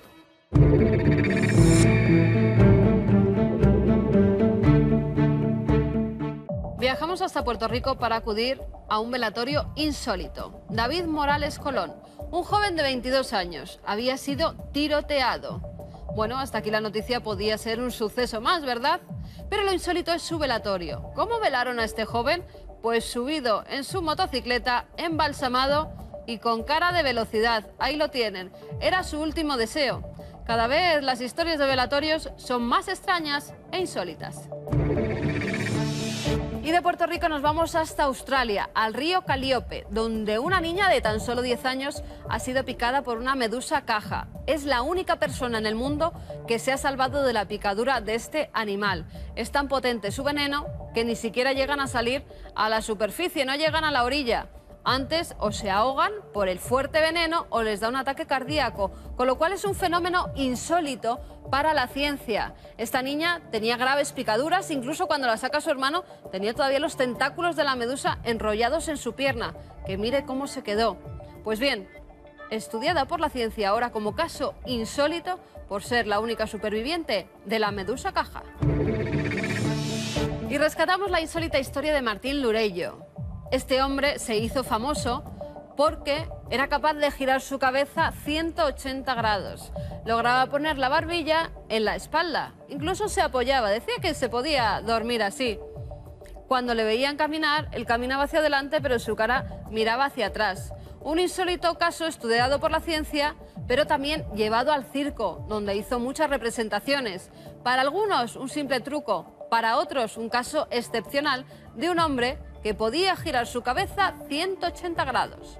Otro singular acontecimiento, un suceso extraordinario, nos aguarda allá arriba, en la hemeroteca.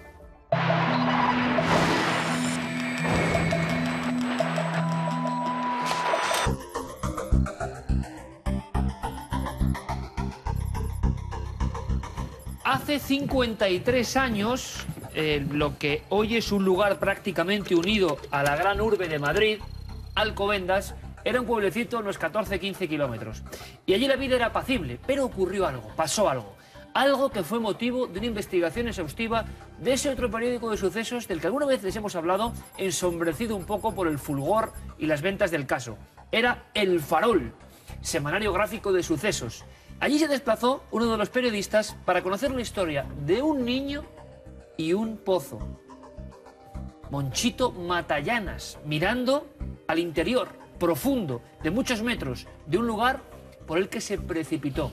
No solo eso, sino que cuando intentan salvarle, su propia familia, con una cuerda, vuelve a caer por segunda vez al fondo del pozo. Nadie daba un duro en aquel momento por la vida de este niño, pero ocurrió algo. Sus familiares empiezan a asomarse a la boca de ese pozo y a gritarle: «Monchito, ¿estás ahí, Monchito? ¿Estás bien?». Pero durante 15 minutos no recibieron respuesta, hasta que de repente le dice a la abuela que le estaba chillando: «Me está sujetando la estampita». Él veía como una estampa en la que había una virgen, pues esa virgen, al parecer, según luego comentó el niño, se había materializado y le sostenía en sus manos para que no se ahogara en el agua del pozo. Así estuvo varios minutos, Iker, angustiosos para la familia, que por muchos esfuerzos que hacían era imposible sacar a ese niño. Y él desde abajo les calmaba: «No os preocupéis, si la Virgen me está protegiendo, si esa estampita me está cuidando». O sea que no solo había un gran tubo, pozo antiguo, con una gran cantidad de metros, sino que abajo había agua, un niño que no sabía nadar. ¿Y qué explicación hay? Porque el niño sobrevive. El niño sobrevive. Al final logran sacarle del pozo, y cuando está ya afuera dice que quiere bajar a por la estampa, porque esa mujer le había salvado la vida. Es más, cuando llega el párroco, porque decía todo el pueblo y ya chillaban que era un milagro, cuando llega el párroco le pone varias estampas de diferentes vírgenes y él muestra una, esta, la Virgen de la Paz, que además era patrona de Alcobendas y ya tenía fama de muy milagrera. Bueno, pues milagro en Alcobendas, prodigio en Alcobendas, fue la noticia más leída en aquel junio de 1957. En poco tiempo llegarían noticias mucho más crudas, como los famosos crímenes del Jarabo. Pero la historia, con fotografías, con corresponsalías de Francisco Javier Bueno, reportero del Farol, ahí quedan, con imágenes. Al final la Iglesia, de haber hecho investigaciones oficiales, no dijo absolutamente nada. Ahora, ya que tengo aquí varios papeles antiguos, quiero hablarles de otra portada.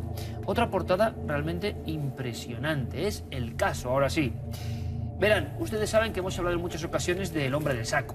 El hombre del saco que puede esbozar hoy en muchos escépticos una sonrisa, un cuento de viejas para asustar a los niños. Pero ustedes, si lo siguen, saben muy bien que hombres del saco que practicaban eso, el secuestro de niños en un saco y su muerte, han habido varios. Francisco Leona y su banda en Gádor, Almería, los más famosos. Pero también, Carmen, imaginamos que los casos son muy antiguos. ¿Cuál fue el último hombre del saco español? Un hombre del saco, entre comillas, que llegó casi a estos tiempos modernos. Bueno, pues el misterio está en esta portada. Un hombre bien vestido, provincia Granada, y el titular, el cadáver del niño, 7 años, en un saco. Y debajo una cosa que a mí me estremeció. Es carne podrida, repetía este hombre. Esta portada nos lleva a una historia que recupera nuestro compañero Paco Pérez Caballero. Quizá el último hombre del saco español. Cándido Calvente trata de concentrarse en su trabajo, pero no deja de preguntarse qué contendrá el saco que lleva en el maletero. Su siniestro acompañante, el hombre que le ha contratado, le ha dicho que son semillas. Pero es evidente que no es así. Cuando reúne el valor suficiente, vuelve a preguntar. Y la respuesta es escalofriante. Solo es carne podrida.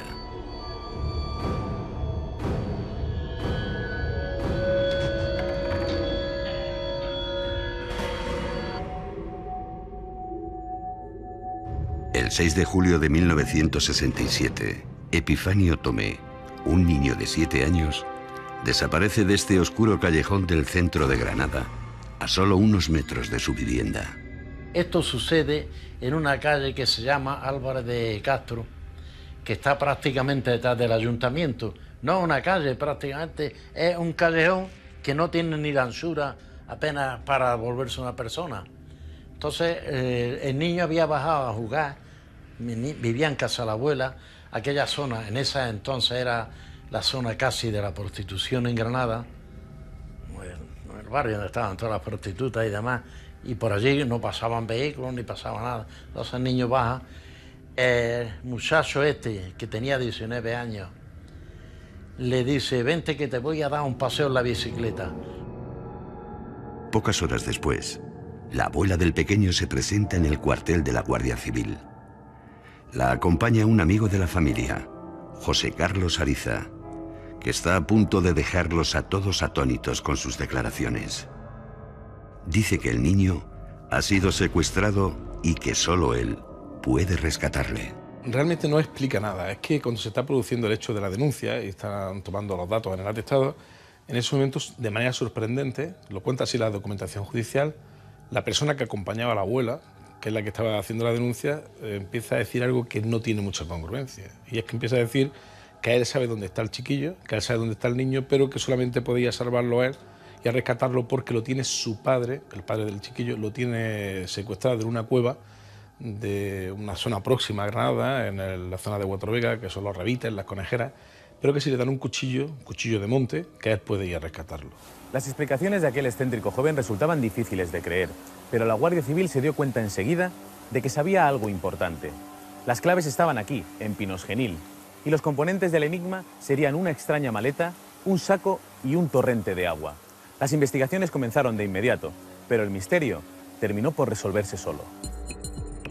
El guardia civil le sigue a cierta distancia. hasta que José Carlos aprieta el paso y consigue dejarlo atrás.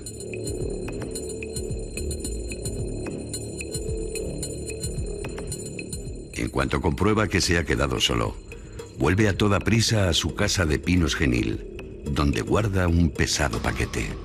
Allí a un transportista que tenía una furgoneta para dar pequeños portes desde Pinos Genil a Granada, le dice que tiene que traer un saco de semillas a Granada, pero tiene que ser el día siguiente a las 12 de la noche, casi a las 11:30 de la noche. Y cuando lo metió el saco en la furgoneta atrás, dice, oye, me parece que eso no son semillas, porque las semillas se ajustan, se pone uniforme, y eso se notaba pues las diferencias de piernas, cabeza y demás. Y ya, dice, dime lo que es. Y le dice que quiere ir al cuartel de Las Palmas, que antes de ese momento no se había dicho, a la Guardia Civil, a denunciar a la persona que había producido pues la materia que había dentro del saco. Le pregunta qué es lo que es, y entonces le dice que lo que es carne podrida, simplemente carne podrida. La entrada de José Carlos en el cuartel resulta sobrecogedora. Con un rápido movimiento deposita el saco que lleva a la espalda sobre el mostrador. Para horror de los presentes, en el interior está el cadáver del pequeño Epi.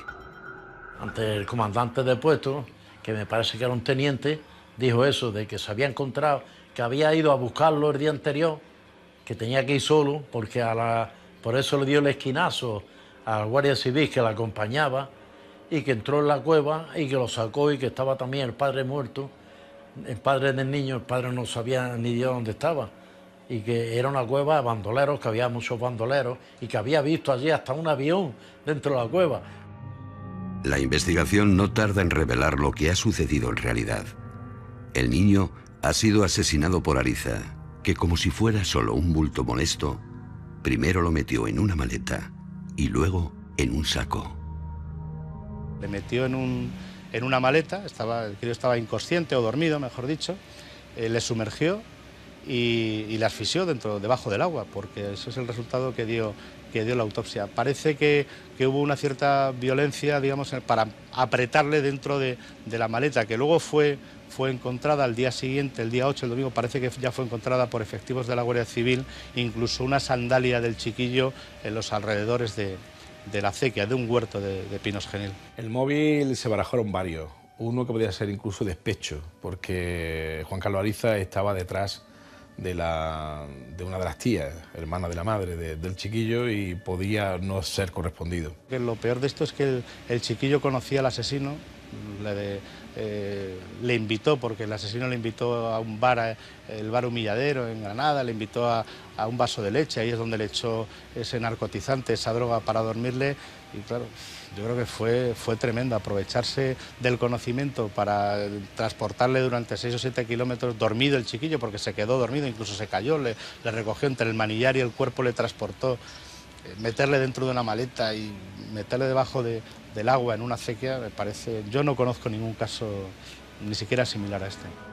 El criminal fue condenado a 15 años de prisión por asesinato, pero durante mucho tiempo su ejemplo fue utilizado para aterrorizar a los niños desobedientes en la provincia de Granada.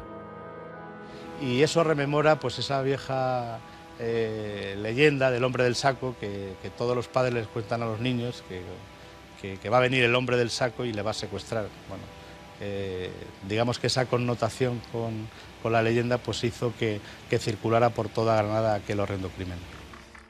En el año 1967 yo era muy pequeño, pero tengo conocimiento todavía, tengo conocimiento de esa época de alguna manera, y particularmente a mí, y en el Albaicín, donde yo he pasado toda mi infancia, pues siempre se nos asustaba con el hombre del saco. El asesino cumplió prisión, y no puedo concretar exactamente en qué término, pero sí que es verdad que cumplió su condena de alguna manera, y posteriormente por regreso a Granada, porque se le vio por Granada, se le suele ver por Granada. La muerte de Epi en Granada reavivó las oscuras historias de sacamantecas que, como Francisco Leona en 1910 en Gádor, Almería, se llevaban a los niños para elaborar con sus vísceras mágicas pociones que supuestamente todo lo curaban. Todos hemos ido a hablar del hombre del saco, pero solemos olvidar que existe de verdad. Ensueño angustioso y tenaz. Eso es la pesadilla, según nuestro diccionario de la Real Academia de la Lengua. Y de verdad que se ajusta muy bien la definición. Todos hemos tenido pesadillas. Hasta el cine ha tenido pesadillas y ha hecho uso de ellas como material potentísimo que nos cala por dentro, que nos llega para hablar de cine y de pesadillas, una vez más, en nuestro Salón Cinematográfico de Cuarto Milenio, el director del Festival Internacional de Sitges, Ángel Sala. Bienvenido, como siempre. ¿Te parece que pongamos la luz de proyección ya? Exactamente. Venga, vamos con ello. Nos metemos en ambiente poco a poco porque tenemos una gran película o una gran secuela de películas que habla de eso, de los sueños, alguien que interviene en nuestros sueños. ¿Y qué es novedad, Ángel? Pues que con esta fiebre de los remakes le ha tocado el turno a Pesadilla en Elm Street, un gran clásico del cine de los 80, de ese cine de terror que triunfó en las pantallas, que causó estragos y generó fans, y que se están haciendo remakes, Viernes 13, Halloween, y ahora Pesadilla en Elm Street, el clásico de Wes Craven, que viene una lujosa nueva edición, que ha tenido un éxito tremendo en Estados Unidos, 33 millones de dólares en su primer fin de semana. ¿Por qué esto, Ángel? Una película que puede parecer incluso desfasada con lo que estamos acostumbrados a ver, estamos en el reino del 3D, en las nuevas tecnologías, y de repente llega el amigo Freddy Krueger y se convierte casi en un récord de taquilla.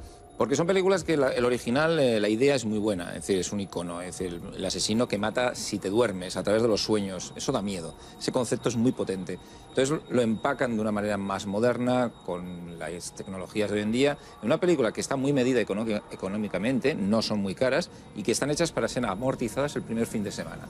Porque todos los adolescentes norteamericanos, y de casi todos los rincones del mundo, cada fin de semana necesitan una prueba de terror para, digamos, divertirse o hacer una especie de tratamiento de sus propios miedos, ¿no? Se da el caso de que siempre necesitan un tipo de película así todos los fines de semana. ¿Qué novedades trae lo que es esta nueva, digamos, versión? ¿Qué podemos encontrarnos que pueda ser diferente de esas películas que marcaron a varias generaciones? Pues que tiene un tratamiento quizá más serio, curiosamente. Es decir, si Pesadilla en Elm Street, una de las características del original es el sentido del humor negro que tenía el personaje de Freddy Krueger en manos de Robert Englund, en la nueva Pesadilla digamos, del 2010, es una película, primero, que indaga en los orígenes del personaje, algo que se hacía parcialmente durante todas las secuelas de las primeras que vimos, es decir, en cada película se iba dando origen del personaje, que era un asesino de niños, que los padres se vengaron y lo quemaron vivo, etcétera, etcétera. Pero aquí ya empieza con ese prólogo, es decir, se habla de la historia desde el principio, de cuando Freddy Krueger no está muerto. Es decir, cuando Freddy Krueger es un asesino de niños en carne y hueso. Se explica el origen del personaje desde el principio. Lo quizá a muchos han criticado que se quita misterio al personaje, ¿no? En Pesadilla en Elm Street no sabías muy bien en la original qué estaba ocurriendo, quién era ese personaje con el jersey a rayas y el guante de cuchillas. Aquí ya sabes que es un asesino, que lo mataron, que es una venganza de ultratumba. Bueno, se explican más cosas. Quizás esa manía de hoy en día de explicarlo todo demasiado, ¿no? Y lo de la precuela, ¿verdad, Ángel? O sea, es decir, que conforme una serie tenga éxito, de repente vamos al principio, cosa que también a veces confunde un poco. Esta, igual que era Halloween de Rob Zombie, es un remake y precuela. Aquí ocurre lo mismo, es un remake y un poco precuela de la película original.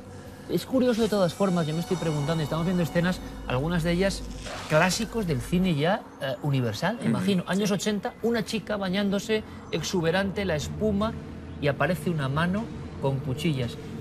Impregnó mucho la mente de muchas personas porque en un principio, incluso el propio atuendo, el aspecto de Freddy Krueger, yo estoy seguro que hoy sería muy difícil de vincular al terror, casi sería más humorístico o demasiado, y sin embargo hace 20-25 años provocó auténticos ataques de pánico en muchos lugares. Mira, Iker, yo recuerdo perfectamente en el cine Comedia en Barcelona, cuando vi la película, una chica se desmayó en la fila de delante cuando estaba viendo yo la película. Es decir, una película que provocó muchísimo miedo. Además provocaba algo que, claro, luego te decían, nunca volverás a dormir, never sleep again, que es el mismo tagline de la película nueva. Y eso da, bueno, que no puedas... Era una idea potentísima, estés súper cansado, súper destrozado y no quieras dormir porque si duermes te atrapará el asesino y te matará en los sueños y no podrás volver a despertar. Aquello es una sensación de angustia. Y aquella imagen de la que has dicho tú, de la garra saliendo de la bañera, o la muerte de un jovencísimo Johnny Depp en la primera película, en la cama, que se lo tragaba literalmente la cama, se convirtieron en clásicos del género en poco tiempo, generando unas secuelas que prácticamente se estrenaban cada año, ¿no? Que curiosamente las buenas eran, dicen, las impares. Cuéntame esta leyenda, porque esto me ha parecido impresionante. Dentro de dos sagas y casi eternas del cine de terror, Sí. hay como pequeñas cosas que solo conoce Ángel Sala, claro, y los del mundo interno del cine de terror. ¿Qué se cuenta? Sí, bueno, que en Pesadilla las buenas eran las impares, la 1, la 3, la 5 y la 7, y en Viernes 13, sin embargo, las mejores eran la 2, la 4, la 6 y la 8. Es decir, que eran como que iban parejas. Curiosamente, la 3, por ejemplo, te tengo que decir que personalmente es mi favorita, de Pesadilla en Elm Street 3, de Chuck Russell. ¿Por qué? Porque jugaba más al personaje, ya el personaje de Freddy Krueger estaba muy bien caracterizado, jugaba con el stop motion, salía un esqueleto stop motion en homenaje a Harryhausen, tenía cosas que emocionaban a los fans del fantástico. Y tenía una historia, las pesadillas eran mucho más potentes, un tono un poquito más serio que la segunda, era una película más elaborada y que para mí es la que ha quedado mejor de toda la gran saga inicial. Curiosamente, te diré que era el director Chuck Russell. Y Chuck Russell había hecho una película que se considera un poco el precedente de Freddy Krueger. Pero antes de que me cuentes eso, que me parece también interesantísimo, hubo, como siempre ocurre, arqueología, entre comillas, del cine, y nos encontramos que ideas que asociamos a una película han sido pensadas antes, Exacto. ¿no? Pero, oye, una cosa, en las sagas famosas de cine de terror con asesino por medio, ¿cuáles son las más longevas? Viernes 13 es la que más... Viernes 13 ha llegado, si incluimos el remake y también los crossovers, porque Viernes 13 se juntó con Freddy, es decir, hubo un Freddy contra A Jason. veces ocurre, ¿no? Es decir, Como los viejos monstruos del Universal que se Freddy contra enfrentan, ¿no? Jason. Entonces, y hay un remake.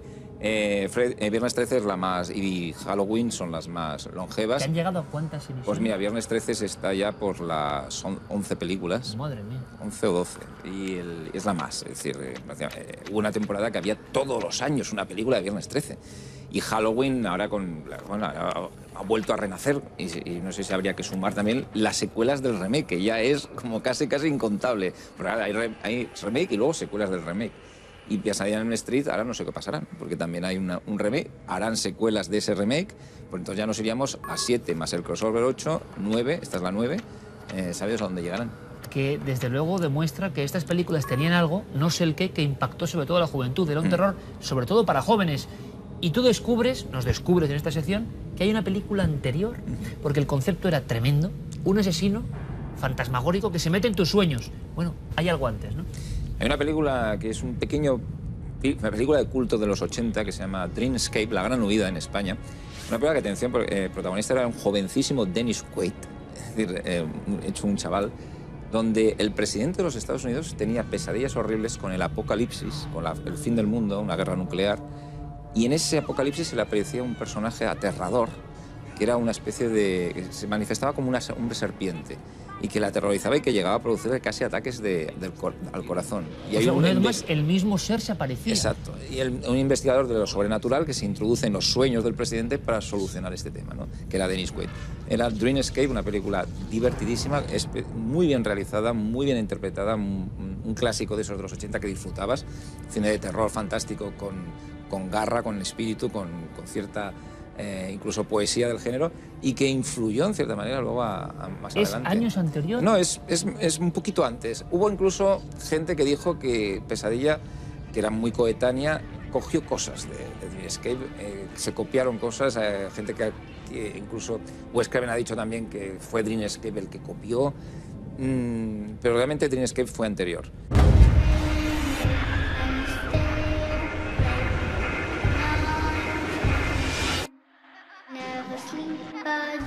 Ensueño angustioso y tenaz, y como muchas películas han aprovechado ese filón abierto por dos clásicos que nos he traído Ángel Sala y con unas cuantas recomendaciones, que además sé, Ángel, que hay cientos de miles de amigos muy seguidores del mundo del terror que luego lo que dices van buscándolo rápidamente y así nacen también los nuevos mitos y los nuevos clásicos. Fíjate lo que pasó con La Campana del Infierno. Exacto. Ángel, como siempre, que un placer, amigo. Hasta la próxima. Muchas gracias. Y a soñar despiertos, si se puede. Como siempre, un placer. Seguimos soñando despiertos, nosotros lo seguimos haciendo, aunque a veces la frontera, ¿verdad?, el ensueño entre la vida, entre las pesadillas, está muy delimitado.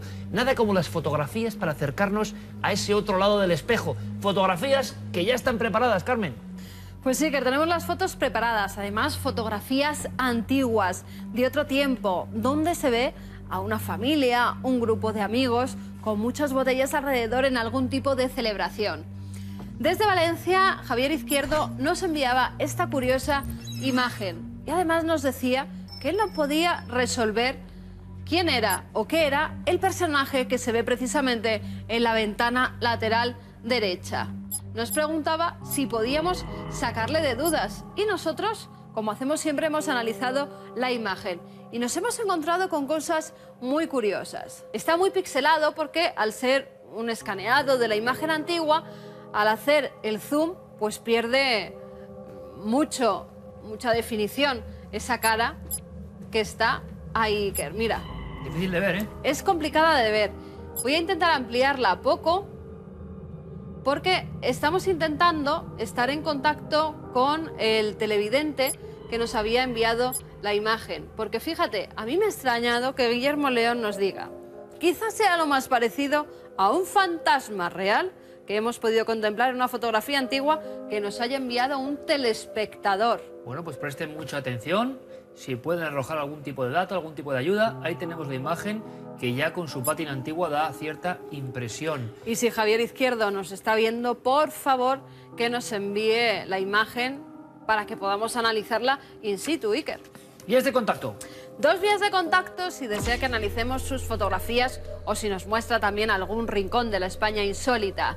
A través del correo electrónico cuartomilenio@4.com y el apartado de correos 18189 con el código postal 28080 de Madrid. Y mil gracias a los que nos están viendo desde otros países a través de Play 4. Sí, porque hay comunidades auténticas que siguen creciendo. Muchísimas gracias. Por cierto, que ha habido un investigador, que es lo que a mí me gusta. El telespectador que se convierte en detective para llegar a una solución. La solución de una mirada muy extraña. Hace unas semanas mostrábamos esta fotografía que se encuentra en Segovia, en el Alcázar.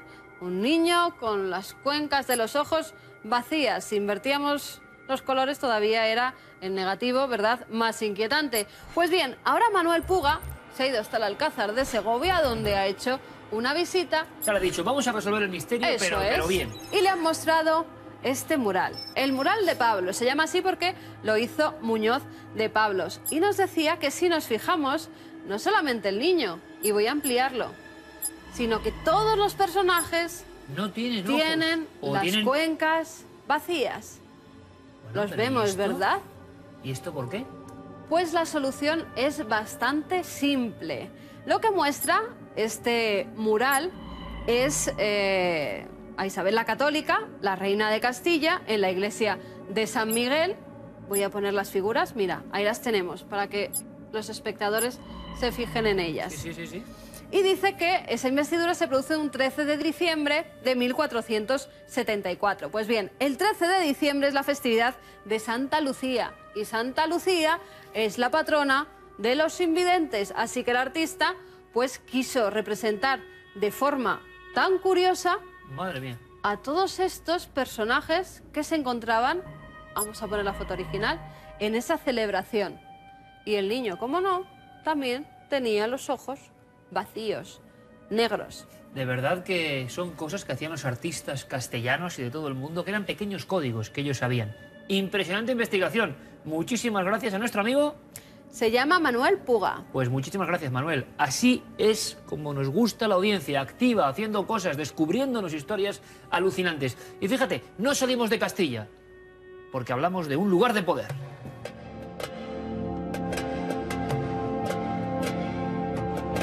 Y quiero hablarles de naturaleza, que en el fondo es la madre de la realidad, de la verdad y de todos los misterios, porque precisamente hace tan solo unos días estaba en una tierra mágica, en uno de esos lugares de poder, y España es un tesoro para este tipo de entornos. Hoy hemos hablado a un nivel más siniestro de Huacas, pero ¿qué significa eso? Lugar sagrado. Los antiguos conocían estos sitios y tenían unos ritos y unos conocimientos que hemos olvidado. Pero uno puede conectar con todo eso cuando llega de nuevo a estos parajes. Precisamente fui invitado por el Ayuntamiento de Poza de la Sal, lugar mítico del norte de Burgos, donde nació el gran, siempre querido y recordado aquí, Félix Rodríguez de la Fuente. Y entonces, créanme que estando allí, que yo nunca había estado, comprendí muchas cosas. Comprendí lo que es una infancia totalmente paleolítica, comprendí la historia de un niño que veía a los animales cara a cara, que jugaba con ellos, que seguía sus huellas y que vivía una libertad incomprensible para cualquier mortal de hoy en día, por ejemplo.